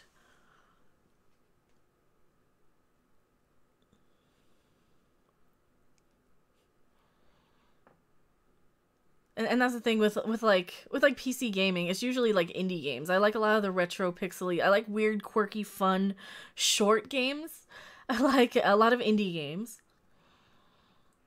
So this is where like the PC comes in, because I can get a game for $6 on Steam and burn through it in an afternoon and be fine. And then I never have to touch it again. It depends on the game, really. Because a lot of like the indie games, like the little casual or puzzle based or just kind of the weird ones, I end up streaming. Like there's a really good one called Nightmare Boy that's kind of a Metroidvania sort of thing. So I really love that. And I really love stuff like Cat Quest. It's kind of like a Cat Skyrim sort of game. It's sort of top down. It could very easily be a tablet game, the way it plays. That was one of my favorite games this year. That's the thing with vast game counts. People tend to hardly play most of them. Yeah, and so many of them I would get like on bundles or gifted to me. Like I think I got Undertale gifted to me, and I'm never gonna play it probably. I have a lot of games that like I had in my wish list for a second, and then I got gifted to me, and then I'm like, oh, I should probably clear this out. Yeah, but I like stupid games. There's like a grocery store checkout game I was playing that I had a lot of fun with for about a day. Shoppy Mart. It's a shopping grocery checkout simulator. Pac-Man, Pinga, I mean Pong. Yeah, Pac-Man and Pong are okay. Pac-Man I'm not the hugest fan of. Pong's kind of fun. I recognize this Babylon 5 episode. SFD Debris reviewed it and it sucked. This is kind of my least favorite Babylon 5 episode because they spend so much time with this boxing subplot. And yeah, it's kind of a Garibaldi thing, but he's not even the main character. This random guy is. This guy in the ring. And who really cares about this guy in the ring? It's like, I don't know this guy. We're never going to see him again. Why are we spending so much time on him? Also, it's boxing.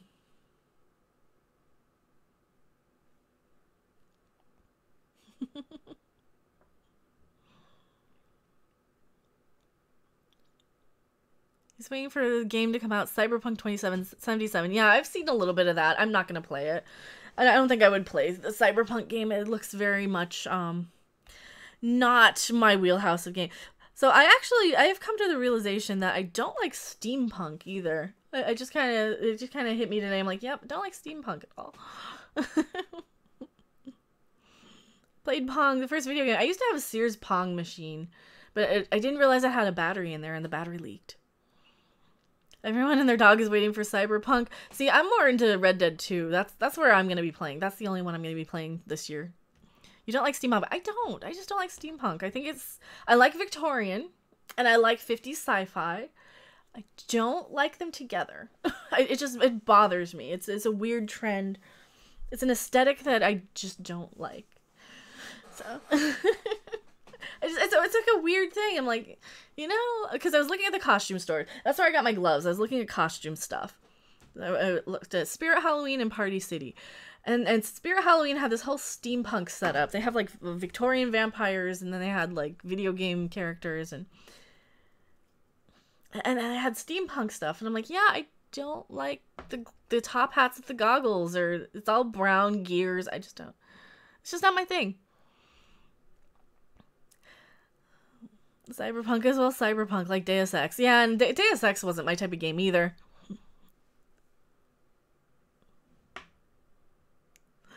Babylon had Crime Story. What? Which Crime Story?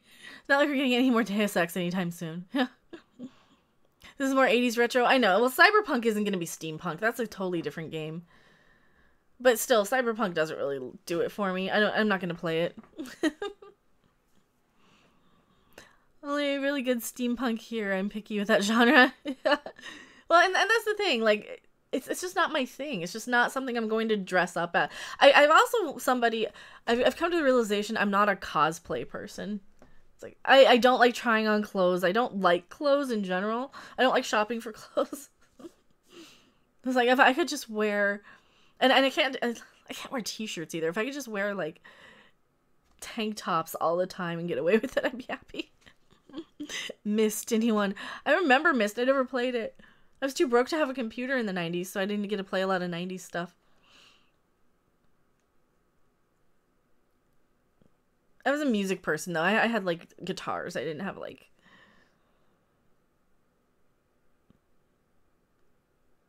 It's a draw.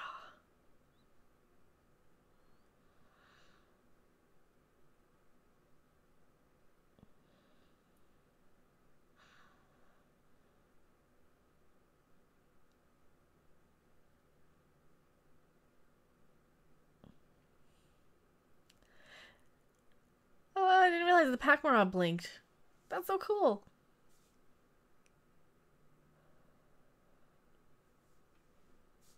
Well, at least he got his respect in the end. Battle 5 had black market, which Star Trek didn't. Well, Star Trek does have a black market. They just don't really talk about it. They talked about it a little bit more in Enterprise, for sure. Speaking of steampunk, shout out to Genesis Shooter's Steel Empire. I've never heard of that. Battlestar Galactica also did some boxing. Yeah, I kind of remember some of those. They were not my favorite episodes of that, too. I just zone out with sports and stuff, because they're so...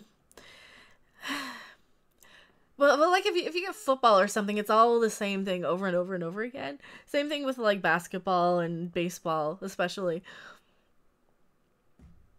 It's like, it's not really... I mean, with any of these sports things, it's all... It's like, yeah, so they're going to put the ball here. The ball's going to go into this thing. And a whole bunch of people that are interchangeable are doing the exact same thing a million times. CD Horde, I lived in the 50s for about 6 months. Hey, that's cool. That's awesome.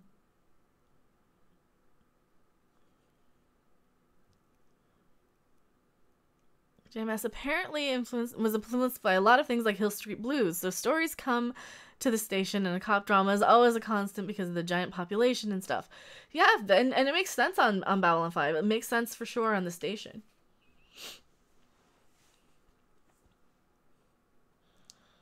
I think they all agree the best sci-fi sports episode is that baseball game episode of DS9. I hear Captain Sisto playing baseball against the Vulcans. I remember a lot of baseball episodes because Michael Piller really liked baseball, so he wrote them in. But yeah, I don't... But yeah, I don't really remember much of those episodes because there was sports ball. And sports just kind of goes in one ear and out the other.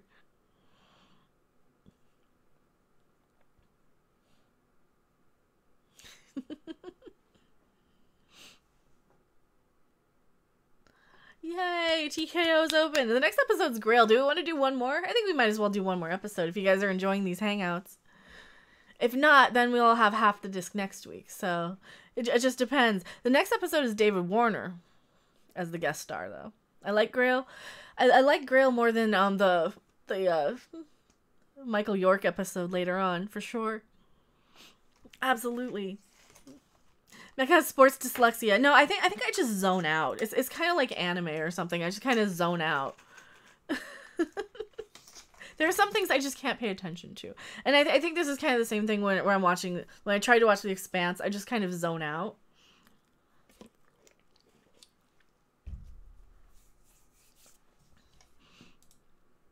Alright, what the next episode is... Where is it? I gotta find it. I gotta load it up. It always moves on me, too. Oops. Don't turn off my camera. This always moves on me. Because it's really huge for my media player. Because it goes back to my full screen.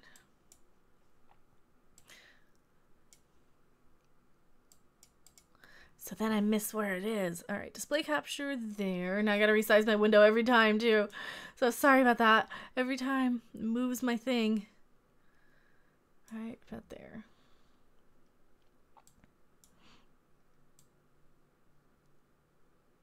Yeah, it's pretty much all in frame here, I think.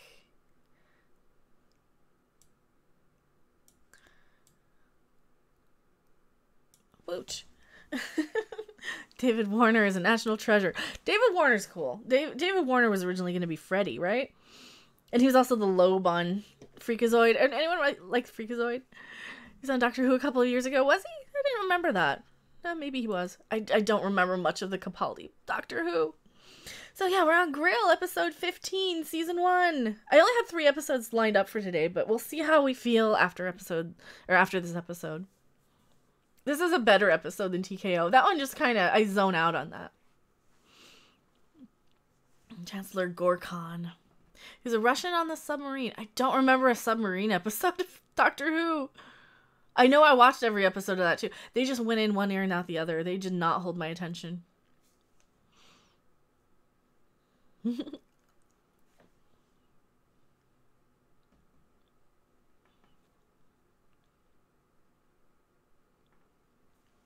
are we greeting? Hi, I'm back. Just watching Not Go Out on Channel Dave. Oh, that's the Red Dwarf channel. JMS said Lord of the Rings influenced him as well, and Neil Gaiman wrote for Babylon 5. Did Neil Gaiman write for... I know Harlan Ellison was like a contributing person. I don't remember Neil Gaiman writing for Babylon 5. I know Neil Gaiman wrote for some Doctor Who here and there. I don't remember those episodes though. I remember the Mark Gatiss episodes a lot more. Oh, here's the guy. The guy from Newhart. And Blade Runner. This guy's like a really good actor, actually. I always forget about him. Somebody on chat will have his name.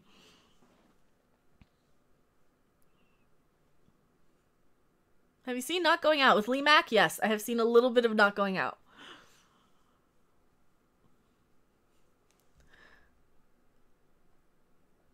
The one with Ice Warriors. Which one?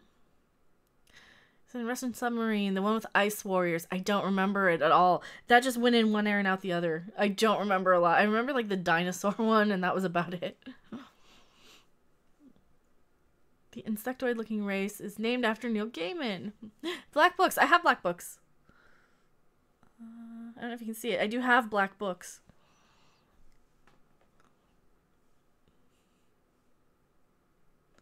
That's on Dave. Not Going Out is on Dave. I thought Dave was all Red Dwarf. I'm back. My phone conked out on me again. Oh, that's alright. Thank you for coming back. Neil Gaiman wrote the Day of the Dead episode. Ah, that's way towards the end.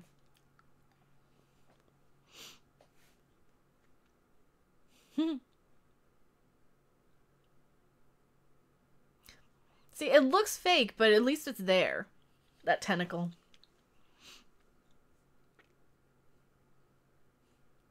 I'm like, yes, my name is Larry. This is my tentacle monster. This is my other tentacle monster. Old people will get that joke. How about a Section 31 series? That would be great. I think it'd be a Star Trek 6 viewing party without raising a YouTube flagging system. If I do it like this, where we don't actually watch it. If I do it like this just so you have the sync points on screen, then probably. But I wouldn't want to piss off CBS any more than I already do. Because I think CBS is going after a lot of us in the tribunal. It's just a hunch. It's just me being a complete paranoid person, but I think they might be. Yay, Newhart! Dave used to be known for Top Gear and panel shows. I love the panel shows. I love Nevermind the Buzzcocks. I love the Big Fat Quiz, or whatever it's called. I love all those. Star Trek 6 is Paramount, though. Yeah, Paramount is going after us. Did I say CBS? I meant Paramount. Paramount's the one. CBS and Paramount both, kind of. Because Paramount and CBS are kind of in bed together a little bit. How do you feel? The live action done well Legend of Zelda movie trilogy. Well, I don't like Zelda at all. So I'm indifferent to it. I won't see it one way or the other. And it could be the best movie in the world. I won't see it. I'm kind of like that with the Legend of Zelda video game. I had a lot of people really pissed at me because I didn't say it was very good, because it's not. And I did wait until play it too. It's not my copy. It's like, it was a borrowed copy. So I played it for like 10 minutes and I hated every minute of it. Absolutely hated the Legend of Zelda game. Zelda 3 is a ton of fun. I don't know, they might be. I just don't like fantasy like that, I think. I don't know. There's just something that isn't appealing to me about it.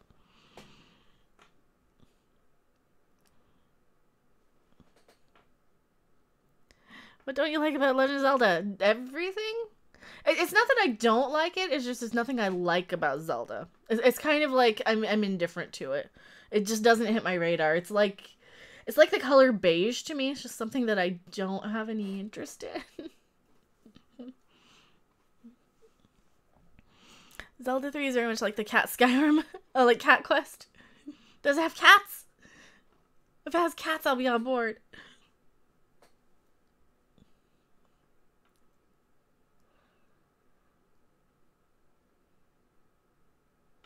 Oh, I love these aliens.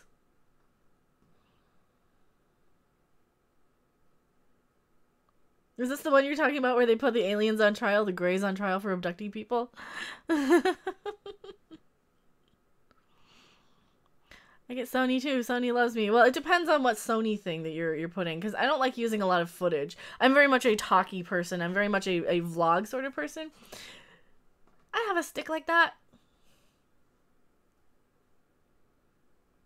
He has the look.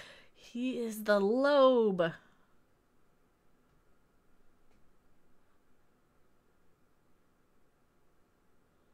He has such a good voice for acting.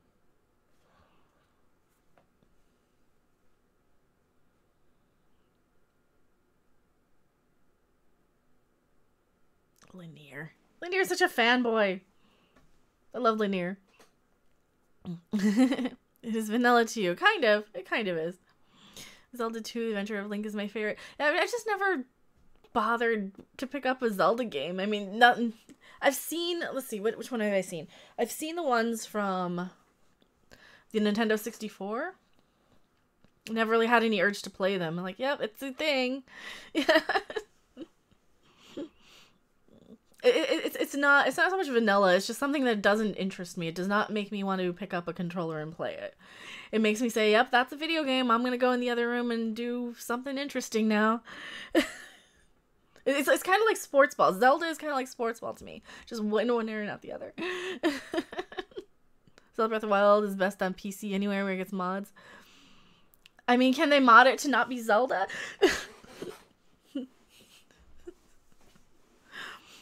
As YouTube degrades, I look forward to watching your videos on the Pirate Bay. At least they don't censor based on that. Well, and if that happens to be the case, then I will find a way to upload other places if YouTube completely dies out. So the Tribunal is an existential threat, or existential threat to 3CBS.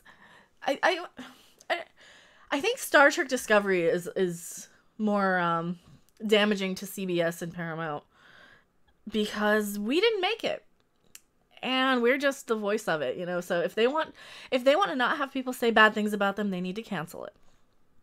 Ball's in their court. We aren't doing anything. They're the ones who can insist on making this garbage for people who don't like Star Trek. That's it. You know, I mean, how pissed would you guys be if they made a Legend of Zelda game for somebody like me who doesn't like Zelda? Seriously, like, think about it this way. If they decided, okay, well, what do you want in a Zelda game? And I say, I want a 2D pixel graphic world where I dig holes and fight the Eye of Cthulhu, and I go and explore and loot for treasure. And it needs to have a way I can dig down to hell and I can find Sky Islands. Basically, I'm describing Terraria. And they go and ruin your Zelda to appeal to me, to make a game for me, for somebody who doesn't like it. You know, that shouldn't happen. They shouldn't do that. They shouldn't make a game of Zelda to appeal to me. They should make Zelda games to appeal to people like you guys who like them. And that's what they should do with Star Trek. They need to not make Star Trek for people who don't like Star Trek. It's as simple as that. Legend of Zelda Breath of the Wild CDI edition. Robin Williams is a huge Zelda fan. Yeah, he named his daughter Zelda. We played the Ghostbusters PC video game released around 2008. I have not. Are you talking about like the Xbox one or the 360 one as well? I have that version with all the original voice actors, and I think they had the originals. But you basically play as the Ghostbusters. I have it on Steam. I have not actually played it yet. I don't know if there was a PC version, but I have the one from 2009 with like, it has like Rick Moranis and Bill Murray, or characters to look like them. So I don't know which PC one you're talking about from 2008. I do have one called Ghost Control Inc., which is like XCOM meets Ghostbusters. That's way better than, or way more Ghostbusters. I don't think there's a difference between the PC and the Xbox 360. If there's a different version. But I do have the Ghostbusters 2009 game on PC. Yeah, Sense naming his daughter Zelda.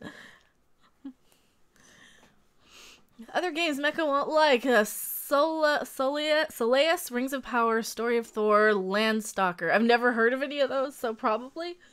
See, I like games with like cute cartoony park building. I really like those. I like a lot of the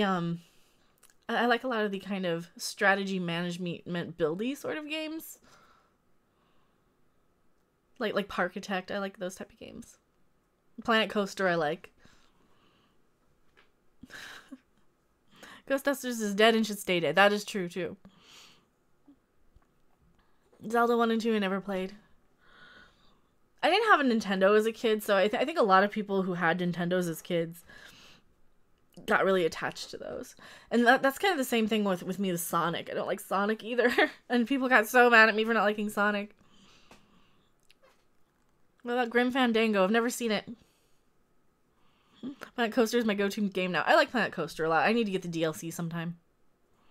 I like those ecchi anime games. I don't necessarily. I was streaming a lot of those sort of visual novel games because that's all I could stream. So I kind of got into streaming some of those, but I mean, when you play one, you've played them all. You don't really have to play anymore ever because you're not going to get anything else out of it other than for me, it's kind of the shock value of like, oh, you're eating a girl and she pisses in her own mouth because she's excited, and you know. And yes, that's in the game. So I think once you've played one, you've played them all. Hello, Gary Nerdotic, lurking and working, all hail. Well, thank you so much, Gary. And subscribe to Gary. Just click Nerdotic channel. You can go over and subscribe to his channel. He is one of our awesome... The Tribunal will be on his channel next. So if you guys need to know where we're going to be, it's going to be on his channel next.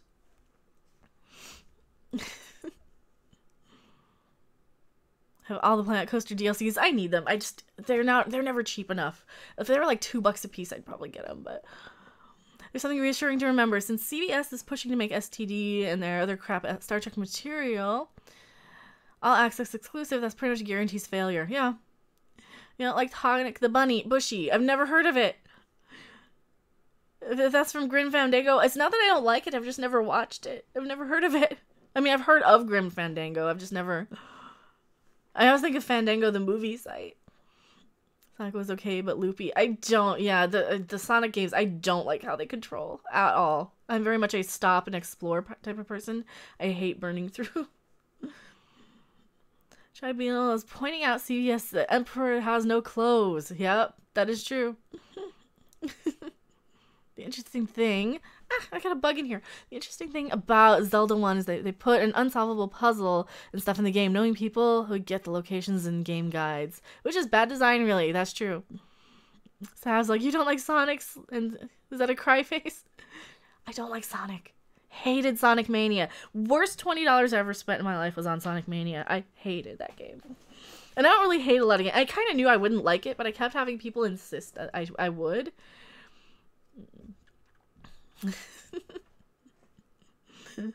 Marble Zone is slow-ish. Yeah, and I don't even know where that is. I don't think I ever got to it.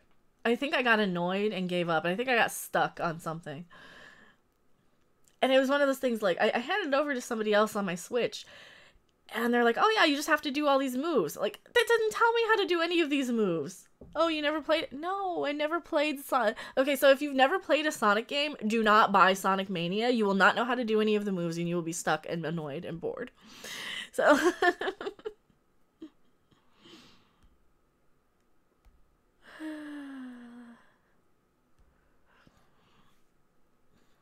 And I must never liked any Sonic games. Yeah, I think Sonic and Zelda were games I just never got into. I kind of liked Mario. A little bit. My go-to games are always like Bust a Move. Those were kind of my console. But I didn't really have a lot. I had an Atari, and I had then I had a Game Boy until I was like married. So until I moved out, until I started dating somebody who had stuff. Then like at 17 or so, I had access to the actual consoles. So I missed out on all of them. I had a Game Boy when I was like 12. Mario, I prefer Luigi. I like Luigi's Mansion quite a bit. I played the crap out of that. I really liked Luigi's Mansion. Let's do a Red Dwarf watch party. We need to. One of these days we will. Did you hear the news that NASA has discovered planet Vulcan in real life? Yes. Sonic CD is pretty good. I never had the CD thing. I think I did for like a minute or two. I had but I don't think I had Sonic CD. But I bought it like I think in like 2002 on eBay. The Sega Genesis and the CD and the 32X and like the big contraption. And I think I plugged it in for about a minute and I played columns on it and then nothing else. Oh, I might have played the Castlevania game. So, yeah, I really didn't play a lot of Sega. And Crash Bandicoot. I played Crash Team Racing. I played a little Crash Team Racing. I don't like a lot of those 3D platformers at all. So I never really got into them. Sonic CD is like $1 on PC. Yeah, I would save your money. Don't buy it. I wouldn't buy it. I wouldn't play it. Just because sometimes you go back and those old sort of... there's a bug in here. Those old sort of pixely games are great, but you remember that the controls suck. Or you're looking at them through nostalgia goggles. That's how I get with a lot of these older games. I don't have the patience to play through them because I'm playing through nostalgia goggles first and foremost. And I don't have the time I used to for video games. I want something easy, quick, that I can burn through, that I'm going to enjoy, that I'm not going to have to take days to learn. I think I'm just getting old. Vorlon striptease. Ty the Tasmanian Tiger is ace. I've never actually played that. Sonic the Hedgehog 2006 is okay. I never played it. Everything I learned from those add-ons, I learned from AVGN. I actually had all those add-ons.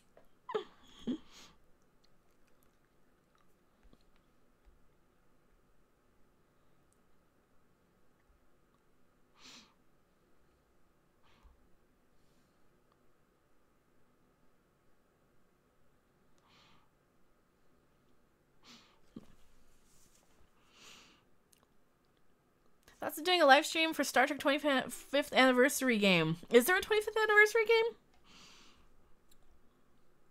What is the Star Trek 25th anniversary game? Lego Jurassic Park. I've never played any of the Lego anything games. I don't like Lego either, though. It's an Aussie cartoon game with great voice acting. Oh, okay. I've never seen that one. It's for NES. Yeah, I didn't have an NES. I had an NES like when I was probably 18 for a little bit. And I started collecting games for NES, but I never actually played it. The only one I played with any regularity was Rampage on NES. Because that one was like a game I paid the most for back in the day. I think I paid $10, which was a lot at GameStop in the early days of GameStop. I don't think I paid more than $50 for like the NES and a big stack of games. And then I didn't really play it. I played Rampage, and that was about it. And then I realized I don't want to play these old games when I can play like Monster Rancher 3. And now that's an old game. Did you ever play the Super Nintendo Star Wars Trilogy games? No. I played... What did I play on Super Nintendo? I think I had... Again, I had a Super Nintendo when I was like 19 for about a minute. Because I was collecting a lot of the older consoles. I just never played them. So I played the Castlevania game on Super Nintendo. and probably a Mario Kart game, and probably like a Mario and Yoshi sort of thing. I might have had Clay Fighter, which I probably didn't play for more than a minute. So I didn't actually grow up with consoles. So anything that any of those console things, I was a music geek. I had guitars and stuff, and I was poor, so I didn't have a computer. I didn't have consoles. I didn't have any of that. So I had the Game Boy in like the early 90s. So I had the Rocky and Bullwinkle game. I had like a wrestling game. Solar Striker was fun. But then I sold that when I was probably 14 and I didn't go back. So there's a whole time when I just didn't have any. So just assume I didn't grow up with any of the games. Super Morph on the Super Nintendo was cool. You know, I never took Yoshi's Island out of his box. That's probably worth a lot of money. I think I did play Yoshi's Island a little bit. I think there was a couple of them. Like, I think Super Mario World or Yoshi's Island got really annoying. So I didn't finish one of those. Nostalgia goggles are worse than beer goggles. Yeah, they know. Earthworm Jim, I didn't play it. I've heard of it. I didn't play any. I haven't played anything. Mary Ashmead loves the Lego games. I never bothered with them. They seem so much like they're for like 8-year-olds to me. And I know they probably aren't. I learned Drecky speaking code on Twitter the other day. RJ likes STD. RJ also made a music video. Who's RJ? I don't know who RJ is.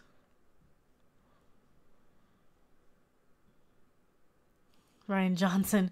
Well, if Ryan Johnson likes Star Trek Discovery, that explains a lot. He's a fucking moron. First ever console was the Sinclair Spectrum 128. I still got it somewhere. My first game console that was like mine. I might have bought a Nintendo 64. No, I had the Virtual Boy because they were going clearance. So that was like the first, and my Lynx. I have my Atari Lynx too, but they were like the reissue. I don't know.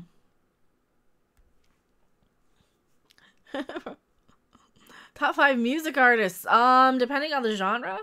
The top 5 I'm listening to now.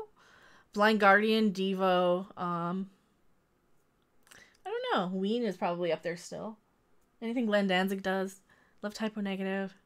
There's a lot more than just 5. It's like what 5 genre. And then, you know, I love a lot of like 80s synth stuff, and I love a lot of different music.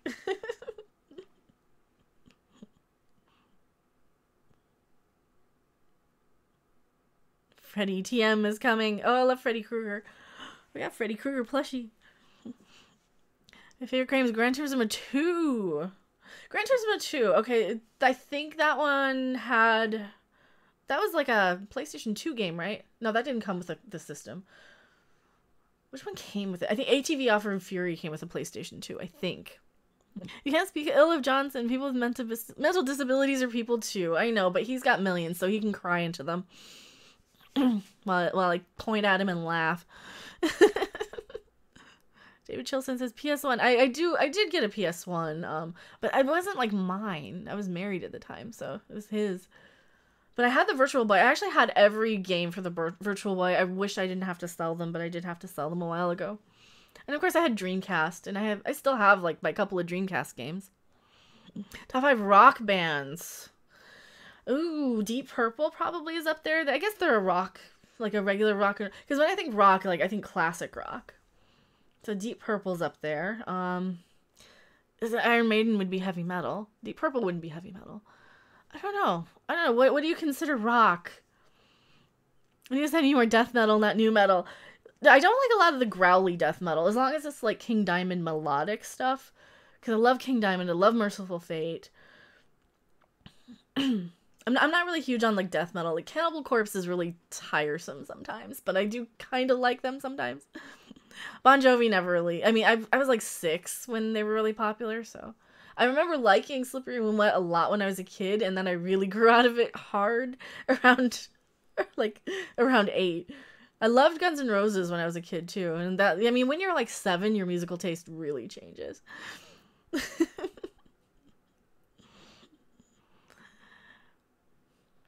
Isn't rock before Stephen Wolf? No, I love rock stuff. I do like I like a lot of the heavier stuff. So anything in like the Deep Purple sort of vein of music, I like.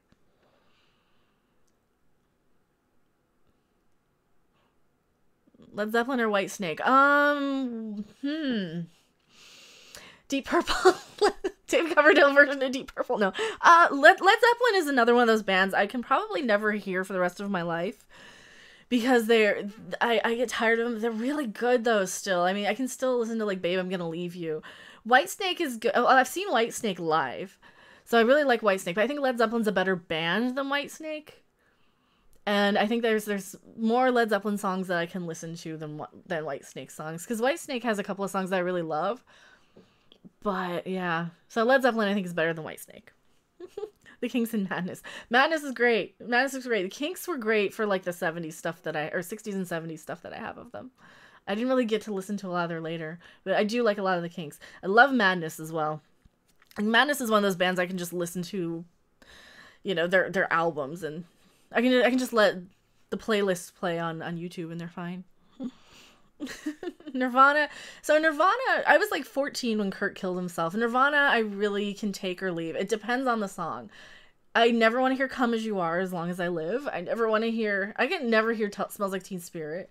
Pretty much any other, In Bloom, I hate. But some of their other stuff is pretty decent. Like any of their, like, I don't know, I gotta be in the mood. Like their song Sappy is one of my all-time favorite songs ever.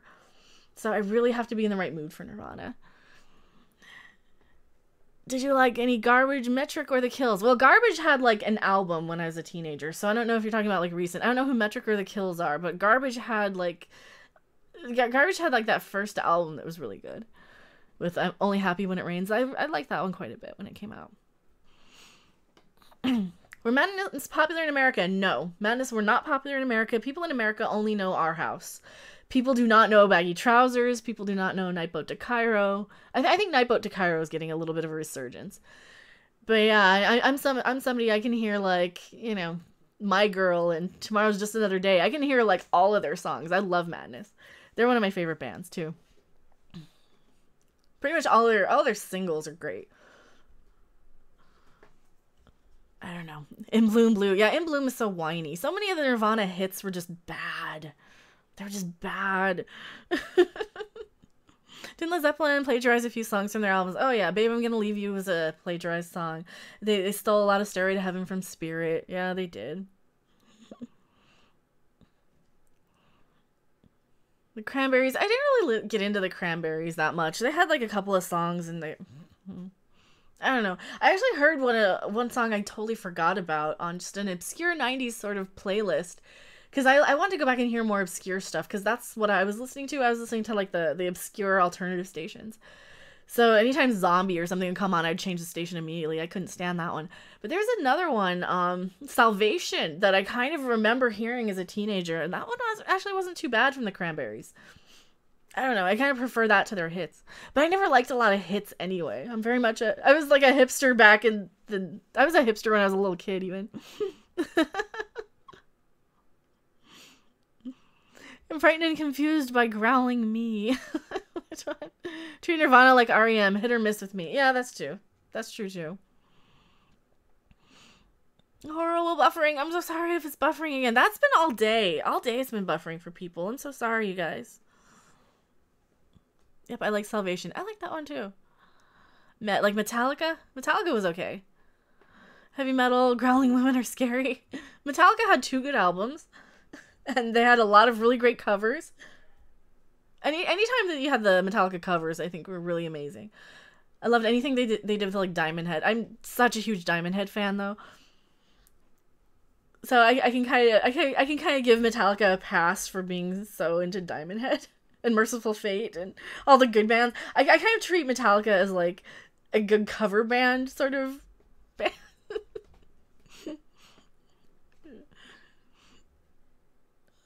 Lenny Kravitz. I don't really listen to Lenny Kravitz too much. I don't know. He was popular and he wasn't bad. He just wasn't kind of somebody I ever listened to. A lot of stuff I really loved was I loved the Dead Milkmen. They were one of my go-to favorites. The They Might Be Giants album Flood I absolutely adore. I gotta remember what I listened to in the 90s.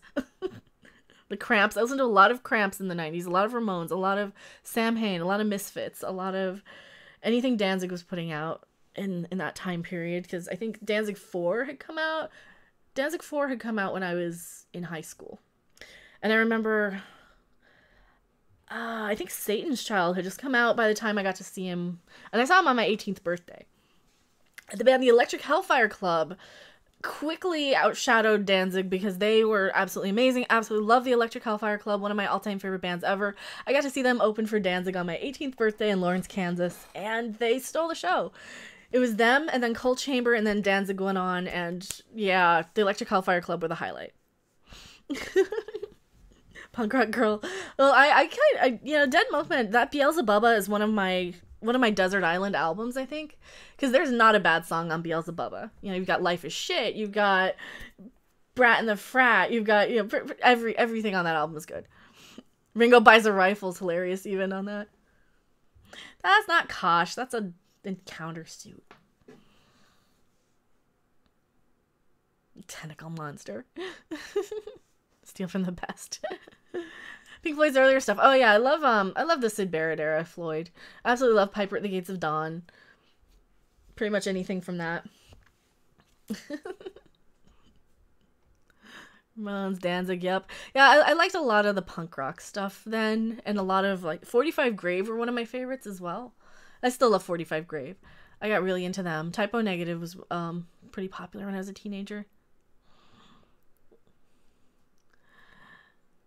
It's a great vid. Magic Carpet Ride from Steppenwolf. Oh, I'm so sick to death of Magic Carpet Ride, though. That's kind of one of those go-to 60s songs. My go-to 60s songs are bands like The Smoke, or Tomorrow, or The Seeds.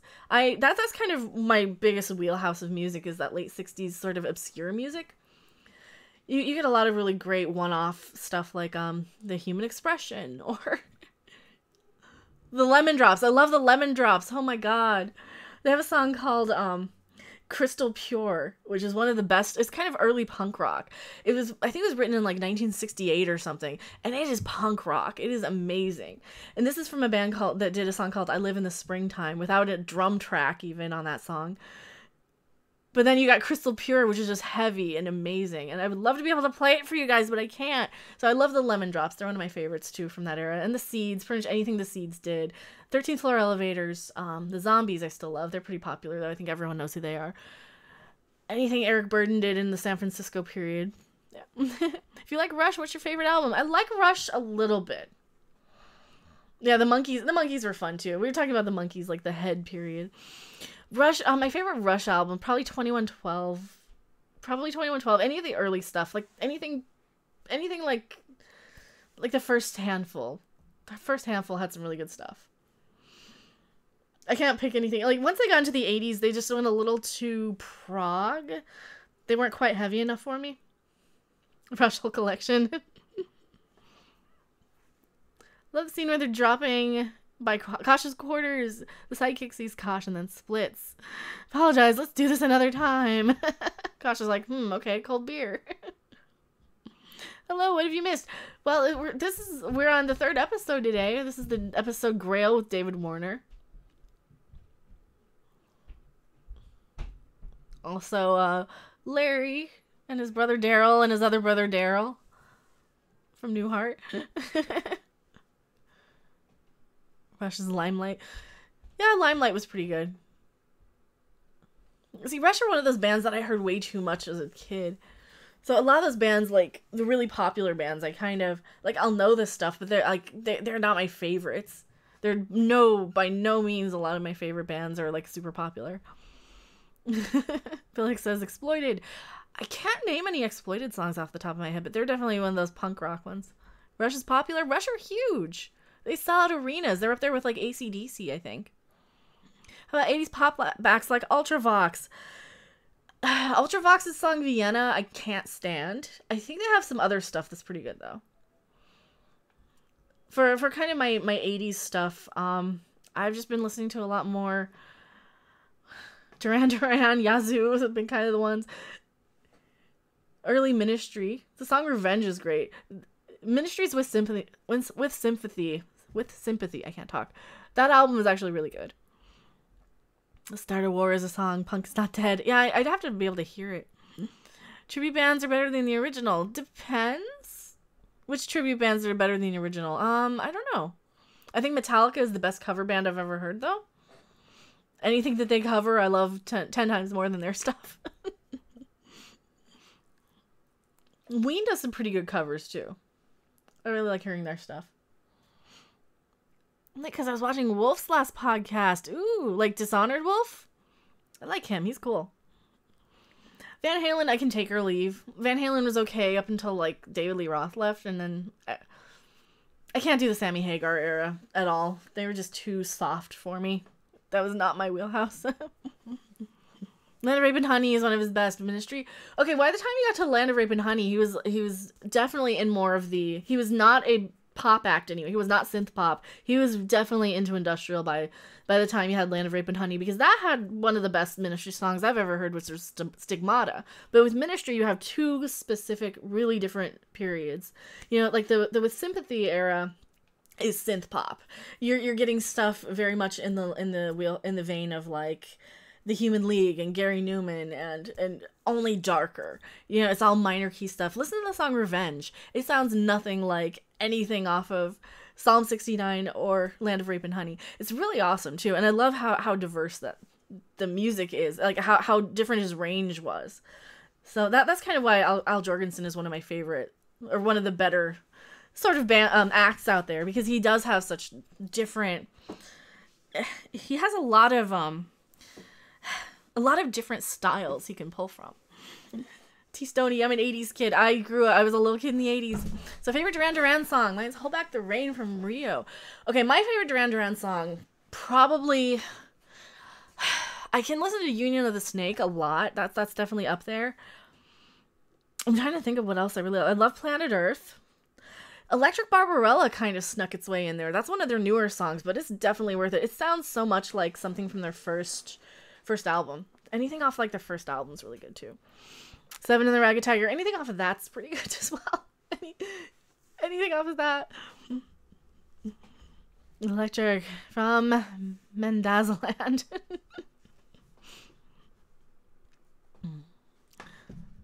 Which one was another one of his bands?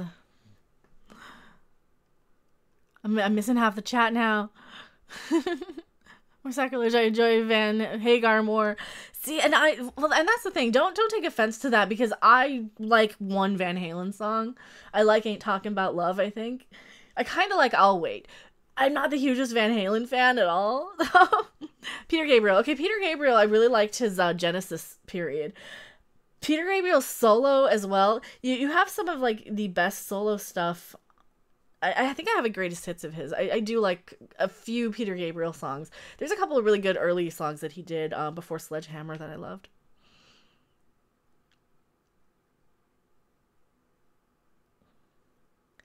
That was the album with Electric Barbarella. Okay, yeah, that song just kind of popped up on my YouTube suggestions one day. I'm like, oh, this is actually really good. Hello, Tags McGee, welcome. What about Meatloaf? I can take him or leave him. I never go out of my way to listen to a Meatloaf song, and I usually don't stay on the station if he's playing. His songs aren't... I don't know. His songs are not my style, I think. I don't know. Roth era. Sammy's the better singer, though. Yeah, I think the David Lee Roth era had better songs. I don't know. I'm just not the hugest like Van Halen fan. Hi, Random Mecha. Oh, and hello.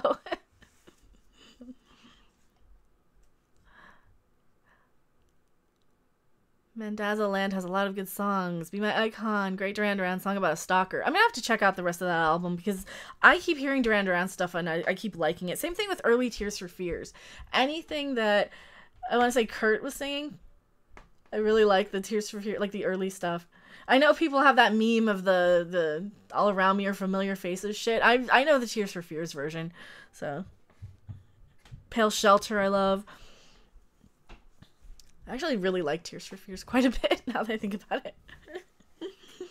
Singers that irritated me back in the 80s and the early 90s were Jason Donovan and Bros. I don't know who they are. The singers that like kind of I didn't really get into are pretty much... I don't know, there's stuff I liked when I was a little kid that I just can't listen to now. Probably like Van Halen. I liked them a lot more when I was a little kid too. Heard 1984 over 2,000 times likely. That's the thing. It's just so overplayed. There's a lot of songs like AC/DC I can never hear ever as long as I live. They were playing AC/DC in Walmart yesterday. It's like, yep, you know you're old when they're playing TNT in Walmart. PG's third album, quite possibly the best depressing album ever made. Songs about a creeper breaking in the house, John Kennedy assassination, committing the crime, and Cold War and memory loss. Who's PG? PG. Now I gotta think, who's PG? Big sunglasses or small sunglasses? None, because I have prescription glasses, so I can't have either. As long as you can hear the feeder, you're okay. When it's quiet, worry. Oh, Veer. We love Veer. Wish we had a Walmart. Don't. It's terrible. There was a giant Walmart family yesterday that was just...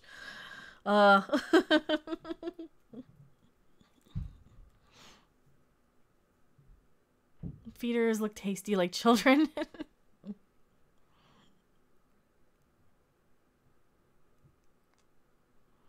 Pretty obscure artist. Oh, okay. So I probably haven't heard them.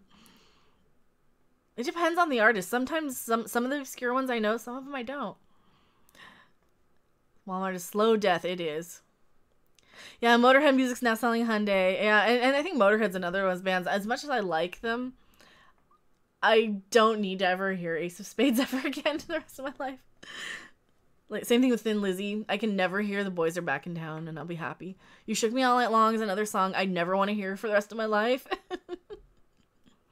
Also, subscribe to Nerdrotic over in chat. He is our Tribunal member. Tribunal will be on Nerdrotic next time. We don't know when, but we know it will be on Nerdrotic. And hopefully we'll give you guys, and just check all of our Twitter. We'll tweet it out. We'll promote it. I'll probably make a video promoting it and say, hey, come see me on the Tribunal on this time. I think that's what we should all do. We should all maybe make some sort of video and put it out there to advertise it. I think that would really help because we want as many people coming to the Tribunal as we can. Already subbed, Jess Oldfield says. That is awesome. Do we want to do one more episode and just to burn up this this disc? I think I can do one more. Because now I'm talking music. I'm not even talking about Babylon 5. Or do we want to call it? Because it is 5 o'clock. Do people have plans? One more or... Let me see. Let me put the poll. We'll do a poll. Let's see. One more episode or no? One more. Let's see. Poll option 1. Yes or no? And we're going to start it. We're going to do 5 minutes. And I have to make sure my poll screen is refreshed. And I'm going to start the poll. So hopefully it'll pop up now. There we go. So exclamation point, or vote exclamation point 1 for yes. Vote exclamation point 2 for no.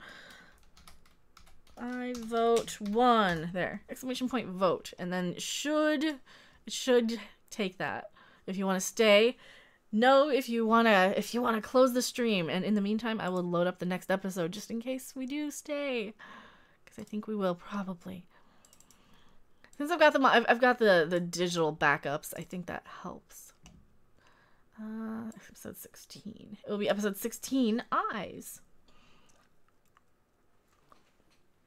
Also, I've been snacking.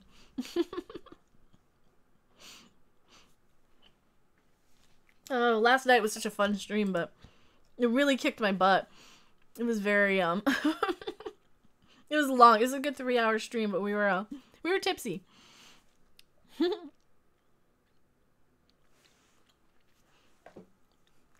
DJD Show says, I make parody condoms all the time. I blame Dr. Ruth. She taught me to advocate safe sex. What are you snacking on? Pumpkin. I picked like 2 of the pumpkins out of the bag. I don't like candy corn so much, but I like these. They kind of taste like marshmallows. So I had one. What's the next episode about? It is episode 16 called Eyes. Does Sinclair have something to hide? An An Earth Force Colonel, Gregory Martin, takes command of the station when Sinclair and his frontline officers refuse to submit to Psy-Corps loyalty mind scans. But maybe the individual with something to hide is the new commander. Oh, this is a good one. This is a good one, too. Sounds yummy. I like candy. I don't like candy corn either. Well, candy corn is kind of... It's just sugar. I think it's just sugar. That's kind of my problem with candy corn. It's a Psy-Corps one, so it's a Psy-Corps episode, and it looks like it's probably going to be a yes. So I need to make sure my window is here. I'm gonna get everything set up for you guys. It looks like it'll probably be a yes. We only have one no, it looks like, so I'm sorry if we're boring. But the option 1 is to stay. And I love doing these streams anyway. Now that I'm like talking about music and stuff, I'm like super energetic. I need to just do music streams too. That was so much fun, just talking music and playing songs and stuff with Tom and Rob last night. Those guys are just those guys are so awesome. I love those guys so much. They're definitely like so you know how I really love the whole community that we have here between like Geeks and Gamers and World Class and Ethan and all of these channels. And like I love that I can like just kind of go home. It's like going home, going over to Midnight's Edge, and I can just kind of go home, hang out with those guys, because I've been watching those guys for so many years. And I'm just kind of honored to be part of it. It's so weird. It's so weird. I see Chucky. I do have Chucky on my screen. I have a Chucky, and I have on my wallpaper. I have on my right monitor I have all the new monsters, and on my left monitor I have all the old monsters. So all the Universal. Trankgate was the start for me. Which one was Trankgate? Strange day when I met her first time. Soccer jersey on top, Rocky Horror Picture Show. Thigh highs on legs. Who did you meet? Who did you meet? Did I miss it? What advantage to the internet is access to obscure music and other media unlikely available to anyone on mainstream media outlets. That is true. I'm glad I discovered you guys through World Class Bullshitters. I like World Class a lot. I really don't get to watch their stuff so much, but I do try and make time, at least for the beginning of Good Morning Pop Culture. If I have some downtime, and if, like on a weekend when there's not a whole lot of stuff going on, I might go back and rewatch their stream yesterday. But I'm pretty sure Odin will probably stream something tonight. He usually streams on Saturdays, right? Fan 4 Stick Saga they produced. Oh god, I didn't watch the Fan 4 Stick anything. I was their guest groupie last night, I know. Well, that's the thing. You get Rob and Tom on guitar, and they're both, like, really amazing and awesome. I'm like, okay, we need some more girls. We need some more audience people, too. Oh, Dr. Ruth is who you met. Wow, Dr. Ruth she's a character. We love Dr. Ruth. She's crazy. Yeah, don't you mean guest singer? Yeah, she was singing, too. When I was too afraid. Well, we did end up, we stayed on mic for like an hour after the stream too. Because Rob went out, but Tom and Mary and I stayed on, and we were singing like Wind of Change by the Scorpions, and I can't remember what else he was playing. You were good as well as singing. Oh, thank you, Adam West. I appreciate it. Tags McGee, I think so, Mecca. I hope Odin streams tonight. Because we always have so many awesome people. We have so many awesome people. And like that's the thing. I like to kind of do the afternoon stuff for sure. Well, it looks like we're probably going to be doing an episode. Looks like it. So I've got it all queued up and ready to go. And when I started seeing yes, yes, yes, it looks like we're going to do one more. So we're going to finish out the disc. This is disc 4. Disc 4 if you're watching at home. I can't talk today. Disc 4, and we're going to be on the episode. It's a Psy-Corps episode. It's the episode where the Psy-Corps wants to scan for traitors. It's actually really cool. This is a really good episode too. They're all good episodes though. It's still buffering, but it's a bit better. I don't know why it's doing that. They might be doing maintenance today. I'm wondering if they aren't doing some maintenance today.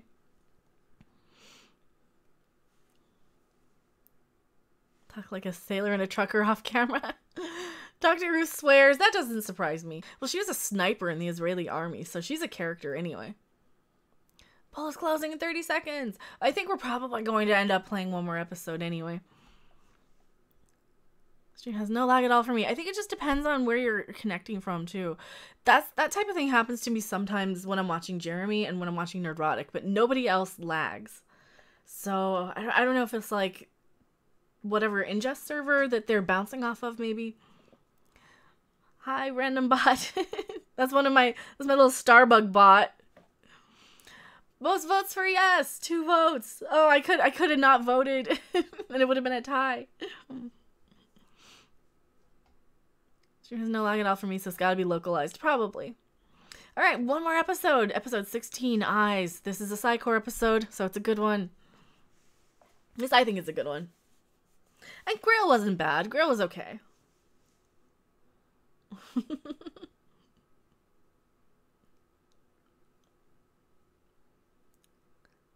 Oh, his motorcycle. Is this the one where they're building the motorcycle and he goes for a ride with Lanier? Yeah. Oh, this is great too. This is such a good episode. I'm glad we decided to do one more. I like this. This is great.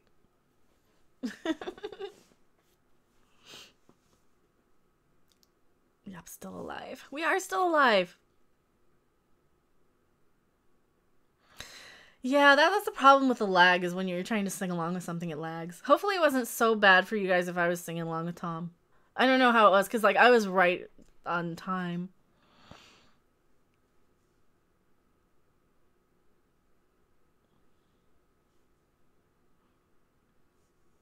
Did I ever tell you green is my favorite color? Are you flirting with Starbug? I don't think... Don't flirt with Starbug!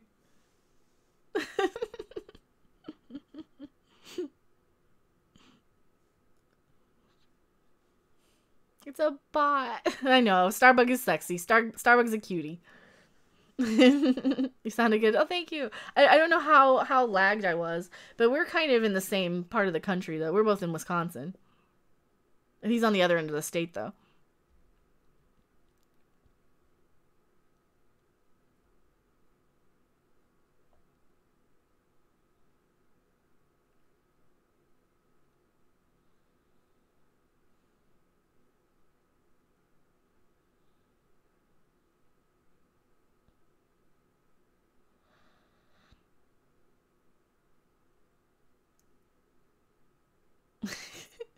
Yes, give the alien the manual in a language that neither of you can read. Well, it has pictures, though. If it has pictures, anything I've put together from Japan, as long as it has pictures, I think it's good. Let's scan for Dreckies. That you were in Colorado, Miss Random. I'm not. I'm from there originally. I wish I was in Colorado right now. Oh, Jeffrey Combs.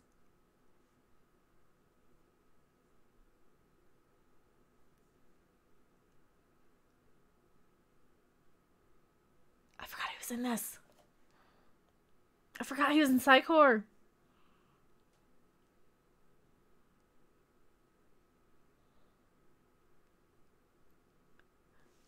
Sorry. I had to like start watching. Yeah, I wish I was in Colorado. Tom is cool. Tom is awesome. Tom is like, you know, he's somebody I can just get on stream with and chat about anything.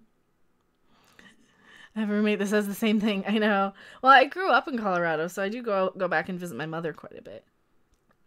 I might need to go again this year. The part was written for Walter Koenig, but he couldn't do it. Well, I mean, Jeffrey Combs is a good second choice. I mean, he's certainly he should have been probably more famous than he is. He's not even verified on Twitter. Crying out loud. Was that the guy from The Prisoner? It might be the guy from The Prisoner. No, I thought it was Jeffrey Combs we were looking at.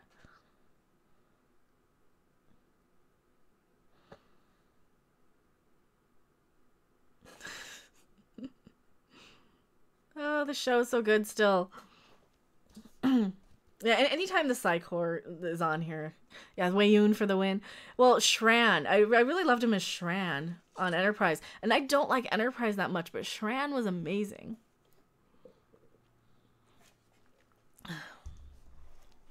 Jeffrey Combs and Transformers. Prime Ratchet. Did Lanier have any telepathic abilities? I don't think Lanier did. I know the Minbari had some telepaths, but they had like specific Minbari telepaths. So I don't believe they did. She says, winters in Colorado are quite pleasant instead of bitter. Yeah, it's not too bad in Colorado. You don't get, like, super bad freezes. You get, like... You get, I mean, it snows, but it's not, like, nearly as bad as Wisconsin. And there's no humidity because it's the desert. It's the mountains. So it's really nice there. I miss it. I really miss it. That's kind of one of the things on my stream is, like, that YouTube is kind of going to help move eventually. It's gonna be something that's gonna help with that fund. Shran is a great character. I love Shran. Absolutely love Shran. Oh, that burger looks good.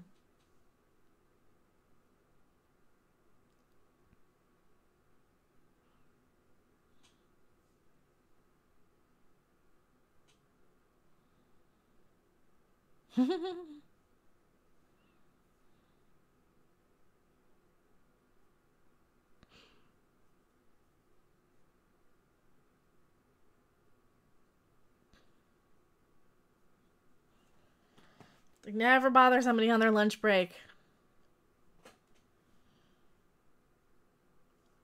First rule, never bother somebody on their lunch break, right? Yes, Colorado's closed. Please go elsewhere. I know there's a lot of people moving in. I think I'd be okay because I grew up there. But yeah, it's very much... it's one of those things. I only know Jeffrey Combs from Reanimator and from Beyond. Well, yeah, he was Reanimator.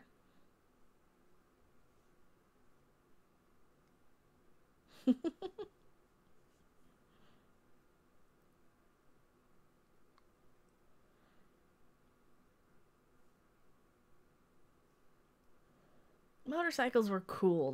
That's why he wants one, because they were cool. Linear's actually doing research on motorcycles. It's crazy. You don't need a motorcycle. You're on a space station. Because if this were made today, they'd have segways all over the place. I need to rewatch those. I love rewatching stuff. Absolutely. Oh yeah, he was Brunt as well. Jeffrey Combs was a lot of different characters. He was Wayoon. He was Brunt. He was Shran. I think he was a few more.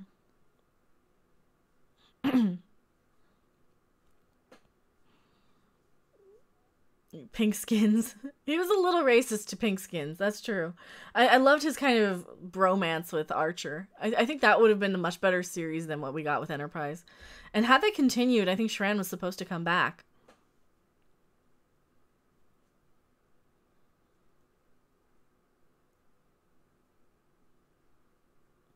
LaGrange.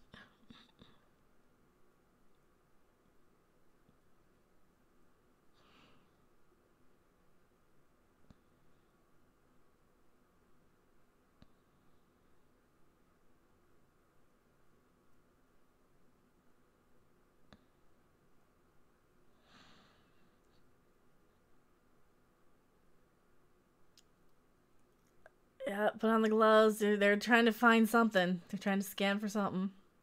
The Psy Corps are also... They're so sneaky. They're also sneaky.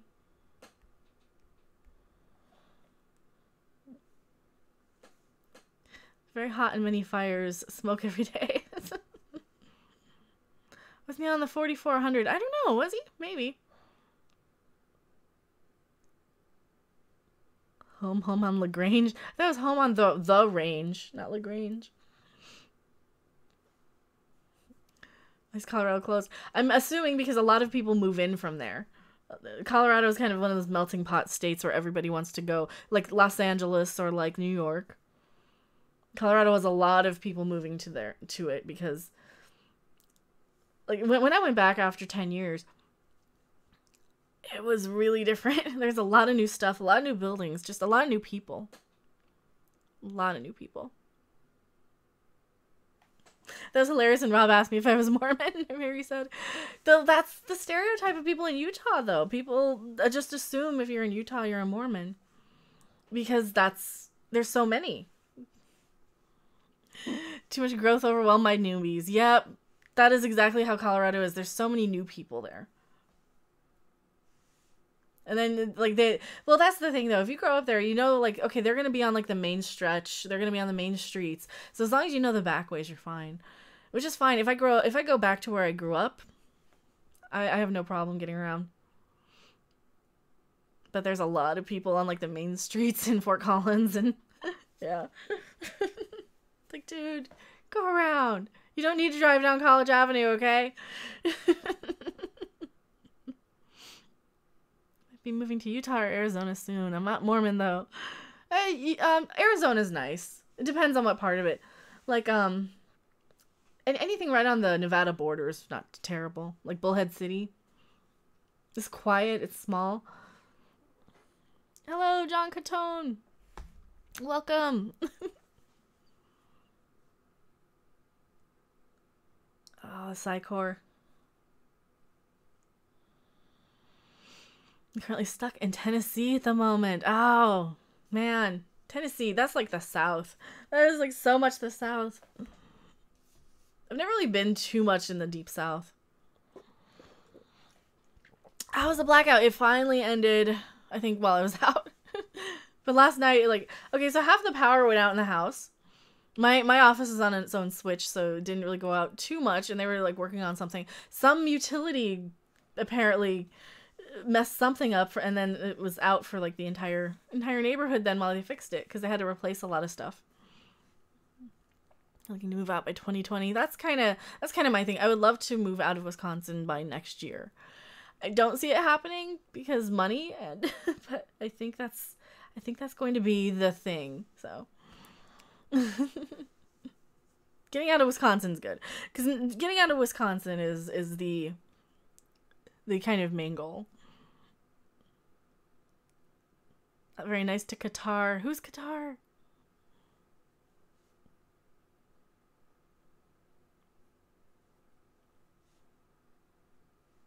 Being priced out of my home by Google workers alone. Google workers alone here in Boulder. Go away. I know. Well, oh god, I love Boulder. I didn't grow too far. My mom and I would always go to Boulder when I was a kid. I was just in Boulder last time. Because, so, you know where Rocket Fizz is then, right on Pearl Street. I love Pearl Street. I was just in Pearl Street in April. There's a really good, like, Japanese place right off of Pearl Street. I want to say it's, like, near Walnut. It's called, Mount Fuji Cafe. Really good Japanese place. An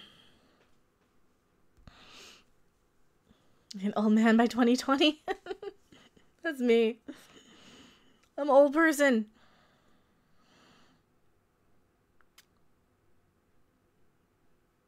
The thing I know about Colorado is that where Mork and Mindy was, yeah, the Mork and Mindy house is right off Pine Street in Boulder. That is in Boulder. I think I have pictures of it. I did drive by it.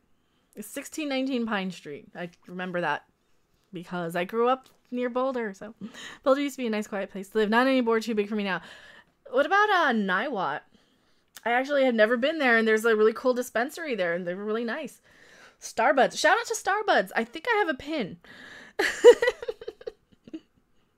Yeah, shout out to Kind Care as well. Kind Care is kind of like the best dispensary. That's up in Fort Collins. That is the best dispensary. And I give them way too much money when I go back to Colorado. So, do you ever read The Stand? I like the miniseries. I didn't read the book, but I have the miniseries, and I know a lot of it takes place in Boulder. He'll be 41. 41's not old. It's only a couple years older than me. In 2020, I think that's probably what I'll be in 2020. About 41. It's about my age. Yeah, Boulder used to be cool. Like, that's why I have, like, the Warlock Pinchers CDs. They're from Boulder, I think. I'm pretty sure they're from Boulder. If I ever get to the States, I need to see that house. I know exactly where it is. I could give tours of Boulder. How is your cat? He is good. He is probably sleeping. Actually, I have 2 cats. They tend to play with each other quite a bit. They're sweet.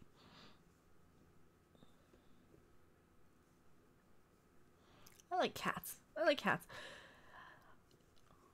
Like, I wasn't planning on bringing him on stream last night. He just kind of wandered in when I went to get up and get something. As they do.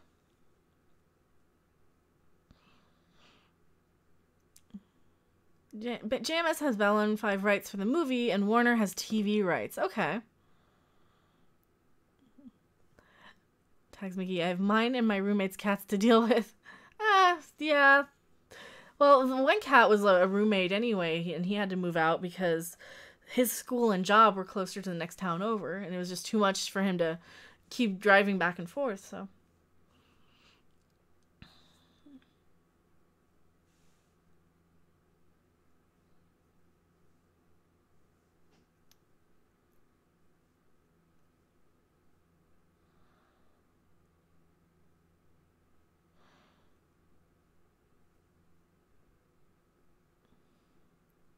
I do like that they're giving Jeffrey Combs here a backstory, a little bit more than just psych-hop. Or psych-whore.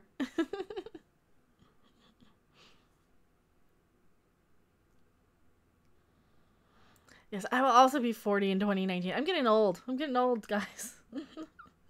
I'm too old to be a YouTuber. Everybody thinks I'm like 20 and they think I should be playing Fortnite. Like, no, I'm not going to be playing Fortnite. I'm so sorry. I will not be playing Fortnite. Jam has called the studio a bunch of monkeys. They kind of are. They kind of are. Be 33 by the end of 2020, so I'm getting there. Hey, over 30 at least is smart enough to be a human, I think.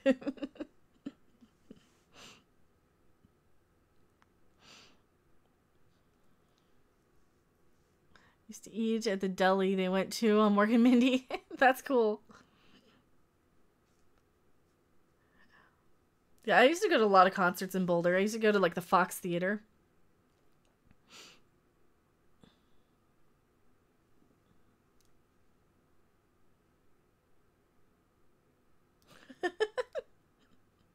That's a great line. There are some guys who would probably be okay with that. I shouldn't have said that. That you're in your early 20s or early 30s. Well, thank you. I know I look young. It's because I'm a robot built by Doomcock. I only am implanted to have memories. I didn't actually have memories. Lots of groups started in Boulder. Yeah, I think like the string cheese incident came out of Boulder as well, didn't they? Just rolling the dice to see 2020.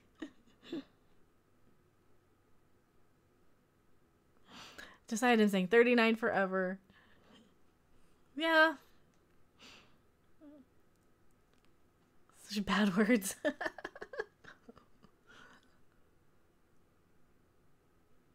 Well, her name is Ivanova. Ivanova is God. Haven't you been paying attention? Garibaldi. He's like, no. No, he wasn't.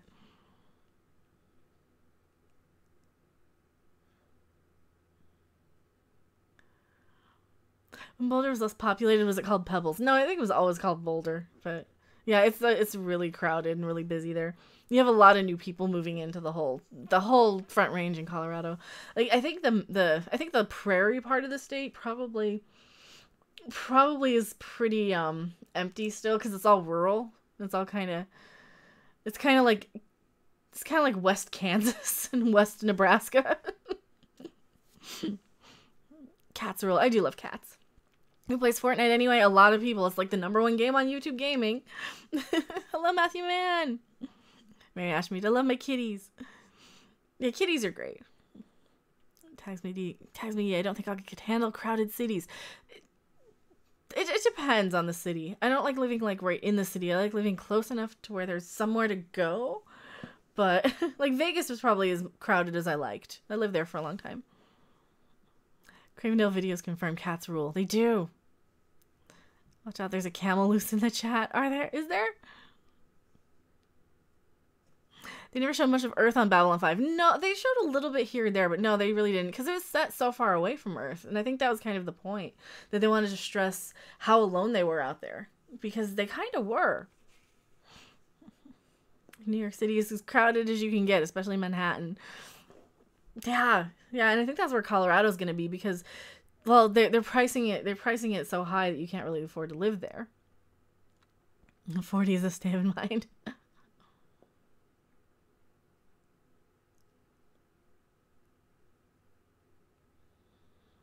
Linear and the motorcycle.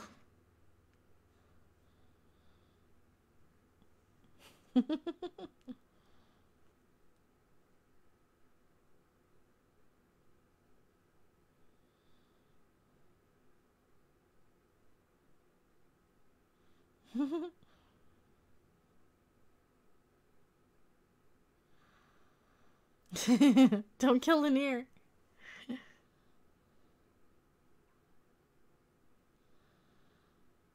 I always kind of thought that the Minbari were very Japanese anyway. That's why it didn't really bother me, him, like, getting into, like, speaking Japanese and wanting to repair the motorcycle and all that.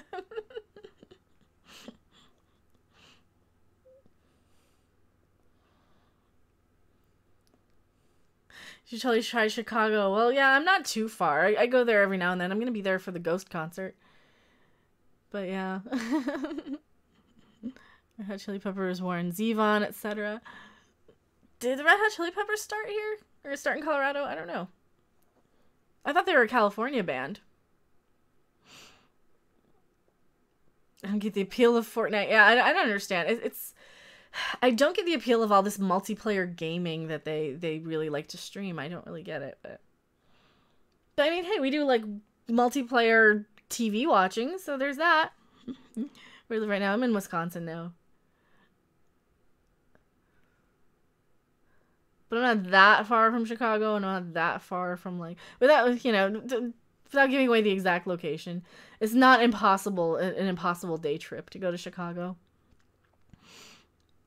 How good is the cheese out there? It's decent. I mean, the better stuff, if you go to, like, some of the touristy cheese places, they have, like, really good fudge and things like that.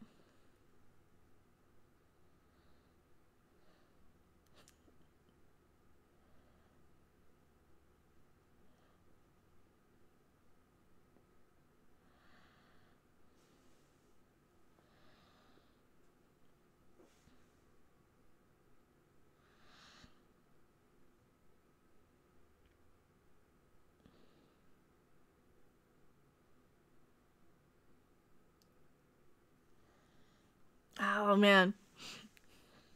That's such a creepy dream. South of Denver is the fastest growing area in the country. I believe it. I believe it. I don't really like that south part of Denver though. That was like the north, but that's okay. I don't care much for online gaming, and yeah, I don't like playing games with other people usually. Very identical to Nightmare on Elm Street. I'm a huge Nightmare on Elm Street fan. I play Assassin's Creed and Lego Star Wars on my Mixer account. I've never played on Mixer. I've never gotten into Mixer. To my spoiled brats that shouldn't be on there to begin with, ruins it for me. That's what ruined it for Friday the 13th. I was getting like 10-year-old kids on Friday the 13th. And then they lie and they whine and they get mad if you kill them. It's like, get off of my game. Like, don't get pissy with me if I kill you. If you're Jason and you can't kill me, don't get pissed at me. I don't like children though. I really don't like kids. I'm not a kid person. Second best horror movie. I think the first best is, well, I love Nightmare on Elm Street. I don't know if they're the best horror movie, but they're my favorites. And then Friday the 13th are kind of second. Can't afford the higher property taxes due to the influx of Google workers. So where is Google set up? Because if I could point somebody in the direction of a job, if he's listening.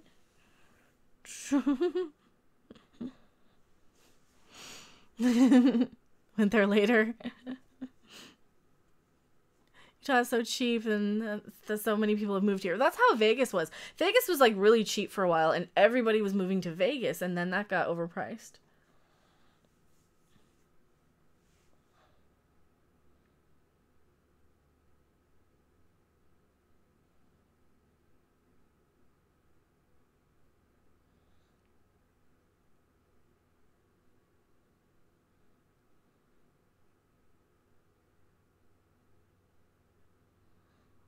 This guy has such a good dramatic voice, too. They have the best guys doing voices in this. Call them baby gamers. I do. I like to mute them because they get mad. Or I'll just drop out of a game. Like, I don't even care. It's like, if you're an asshole and you're on my team, I will just drop out of a game. I will block you. Reno's probably cheap, too. I don't know if Reno's cheap. I mean, it's probably cheaper than Vegas. They sell my condo for big bucks, then I couldn't afford anything else in Boulder. I know. My aunt and uncle, they had a house in Milliken, which is kind of a little east. It's a little east of Loveland and all that area. And they sold it for like $250,000, and it's only a 2-bedroom house. It's a tiny house too. It's like, dude. But they moved out to their lake house because they had another house in the lake. Yeah, but like Colorado, so I wouldn't live in like Boulder. I'd live in any of the surrounding areas, because you got a lot of little. That's the thing about Colorado. You've got a lot of little cities popping up, but all the new houses are like $300,000 and up. So Douglas County, Highlands Park. Oh, Highlands Park Highlands Park was always, or like Highlands Ranch. Highlands Ranch was the one I'm thinking of. That's really expensive, but yeah, anything like Highlands Ranch is like through the roof. Oh, Warlock Pinchers even had a thing about Highlands Ranch in one of their songs. Well, Alaska, Hawaii, if not for the high pay. Hawaii is like extremely expensive to live, from what I've heard. But that's a paradise. I don't think Alaska is. I think Alaska's dirt cheap, but they also don't have that much there. I heard shit is expensive in Vegas now. I'm sure it is. It really skyrocketed. When I was living there, I sold my house. I had a house, so I sold that after I got divorced in like 2004 for about $50,000 more than we paid. Which, of course, you don't get that. You don't. You're. I don't think it was even that much. So, like, by the time everything else, I had enough basically to live on for 1 year, and. Yeah, and then the rent went from like $600 a month for rent for like a 1-bedroom for $630, and they were gonna like charge $200 more the next year. Then of course you had to get a roommate then, because like if you're paying $200 more, well I could pay like half that. I could pay like $200 less and just room with somebody and get 2 bedrooms. On 30th near me, they can walk there.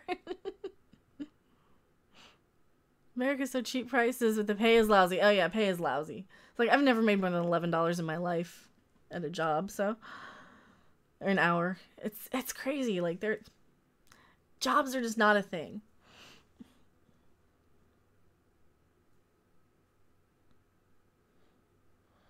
Could you choose? Would you rather use a house, apartment, motorhome, RV trailer, townhome, or a mansion? Well, so that's who would want to live in a trailer or a townhome, or yeah, like a mansion might be too big. Just a house that's kind of far enough away, that's not super huge to clean, that has enough space. It doesn't need to be huge, but obviously, and apartments are just too condensed. I mean, at least apartments and condos and stuff, you don't have to mow your own lawn, so there's at least that.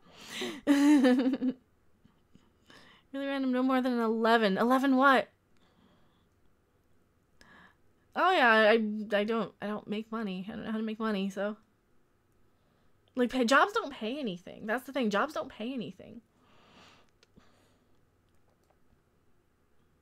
It's like I was working at Macy's for 8 years. 1 year at Macy's, I got a 10-cent raise for 1 year. I'm like, dude, really? I'm not even gonna see this on my paycheck for 10 cents. Like that was the worst raise I ever got.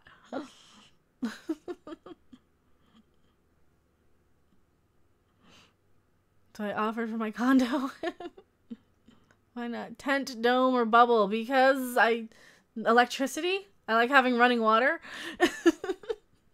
I need running water. I rented a room for 10 years before I got married. Yeah, yeah.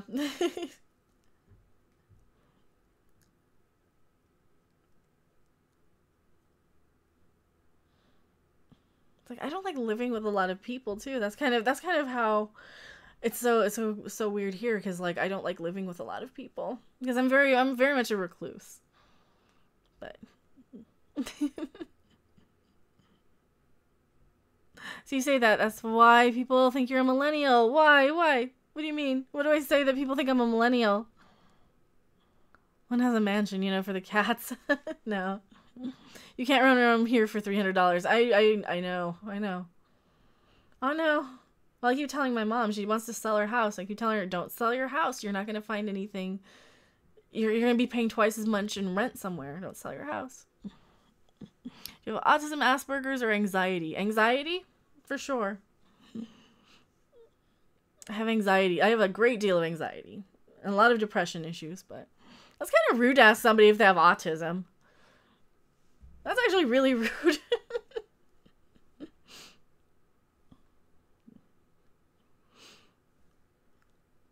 More people, more drama. I know. I don't like dealing with people, though. I don't like in person. Like on stream, you guys are great on stream. Like in person, like I don't know what to say. I don't know how to lead into stuff. A lot of people want to talk to me about stuff I don't care about, so I don't know how to answer them. And millennial is a bad word. It is. It is. Millennial is very much a bad word. I kind of use it as a derogatory term sometimes.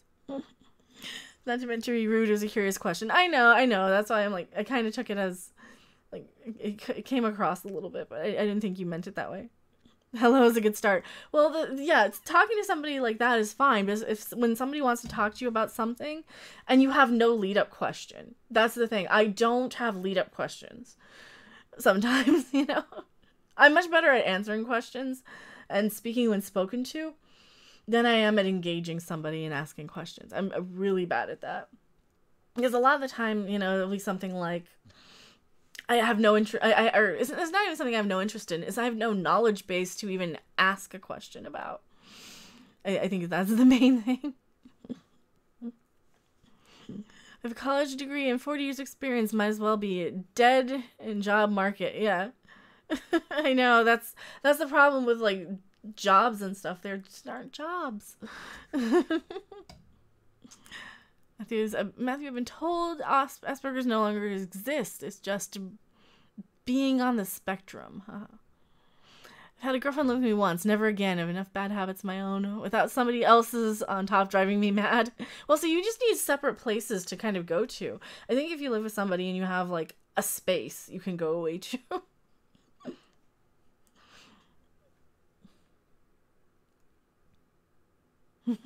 Some if they suck or blow, that should break the ice. Yeah.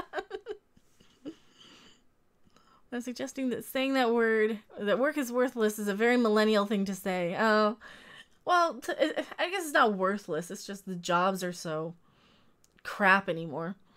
I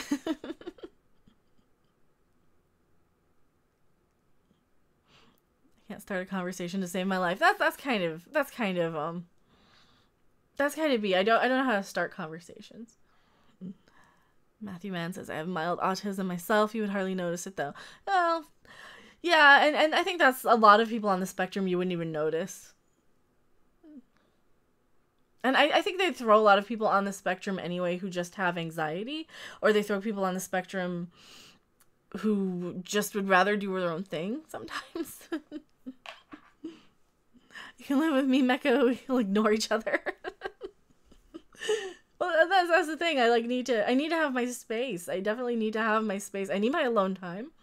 I don't really get a lot of that because I'm wanting, and it's not a bad thing. I do want to get on and engage all the time when I get, like, Twitter messages and I get, like, all these things. So I don't get a whole lot of time to kind of defragment, I guess is the best word. Because I like to kind of just zone out sometimes. Don't get me started about the so-called spectrum.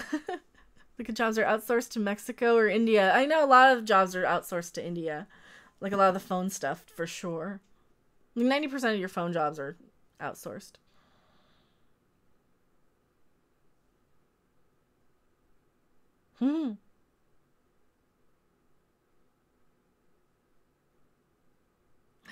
She gonna break his face.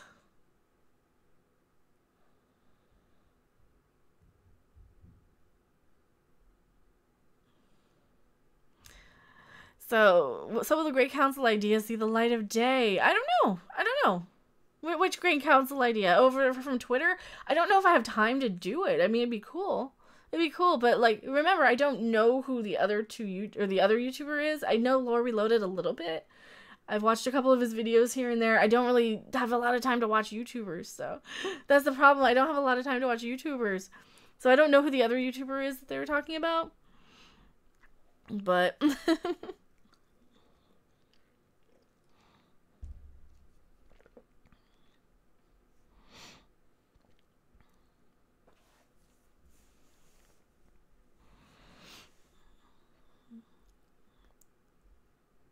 Reloaded isn't bae then. I don't know where he came up with that, but it's flattering for sure. I'm a man, so by default I'm stupid. I don't think men are stupid by default. I think women are kind of retarded most of the time. And I don't mean that as like a derogatory term. I think women kind of... especially the women who are so dumb that they think ganging up on men just to emasculate them is a good idea. These, oh, we are girl power, no men allowed. Like, seriously, that's not a way to advance ourselves as a species. What is bae? I think bae is just like a slang for babe or baby.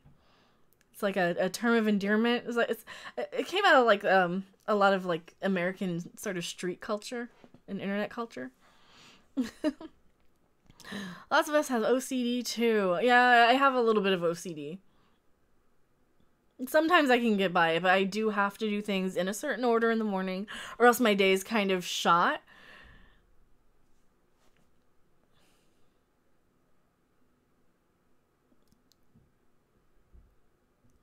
Yeah, it's usually spelled B-A-E.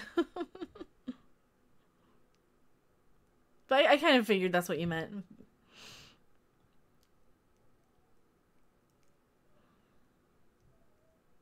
I like Jeffrey Combs on this. I like Jeffrey Combs in anything.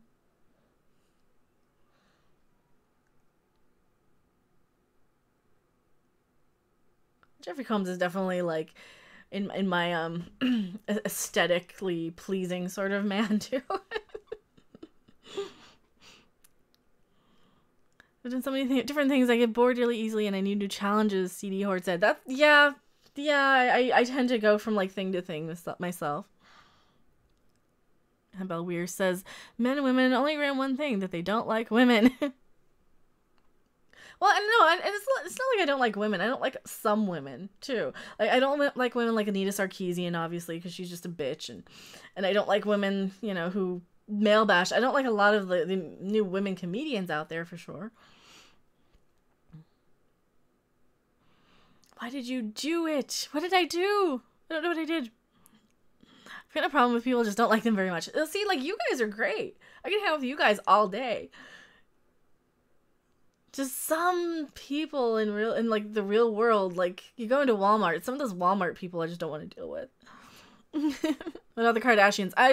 They need to be they need to be put into a rocket, and Elon Musk needs to pay for it and put them on a rocket, and they just need to go. They just need to be shot into space. They can be the first people to go, and they can make a big reality show out of it, and they can be the test pilots for the first rocket to the moon or rocket to the sun, or yeah, let's send them into the sun. Let's shoot them into the sun so we never have to deal with them, and we'll film it, and we'll give them a nice send-off party.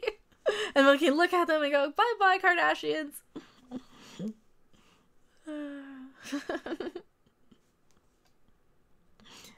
No, and I think that there's so much man-bashing on TV and the internet, etc. lately. I'm getting so upset about it. Yes, me too. Watch the Transformers clip I sent you on Twitter. You can see Jeffrey Combs in that.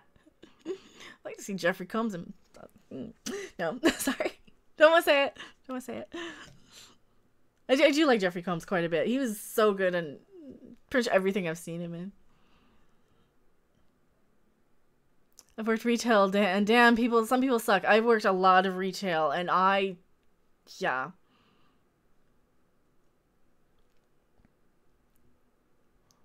I'll hear him anyway. Elon already got his ex-girlfriend in that car. I wouldn't be surprised.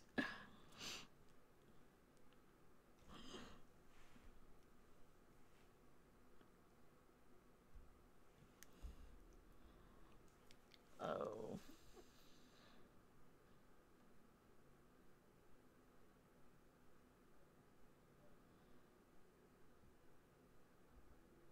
This is pretty similar to the other plot that they had, where I want to say it's very similar to the last time they wanted to scam people, and it was one of their own. What if Doomcock is Jeffrey Combs? Then I will...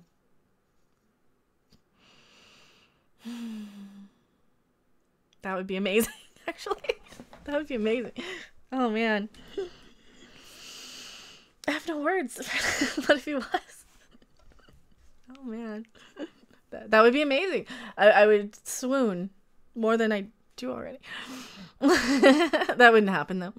Trivia reading all sorts of things, keep the mind occupied. I love trivia. I love that type of stuff. Gotta go. Forgot to prep dinner. Yeah, this will be our last episode anyway. Thanks for being here, Chris. I really appreciate you guys being here.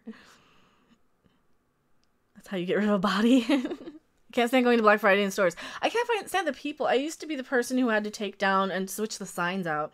And you get people asking, what time are the morning specials over? Well, what time is it? 2 in the afternoon. There's your fucking answer. Oh, you took the sign down. Does that mean I still get it? It's in the computer. Get in line. It's in the computer for like 3 hours. Can you ring this up for me? No, I'm not trained on the register. But can't you just... It won't let me. I could probably figure it out. I'm smart. It won't let me. God. Don't get me started on retail stories. Like, retail will make you hate people. Retail will make you want to hide in a basement and never leave. Isn't a hip-hop or rap of any kind? No. The only rap I have is Warlock Pinchers, and they're more of a punk band than anything. We have Black Friday in the UK, and it's not that big here. Hopefully it doesn't get too big over there. I mean, at least you guys don't have Thanksgiving.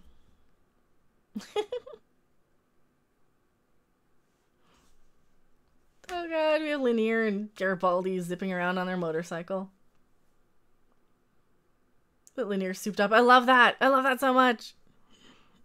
Do you ever do restaurant work? Kitchen staff is fun. And well, kitchen staff wouldn't be too bad. I can't cook though. I've done dishwashing at Taco Bell when I was like 19. I worked at Taco Bell for like a month. Started having the Black Friday shit over here too, which didn't make sense. Why? That's crazy.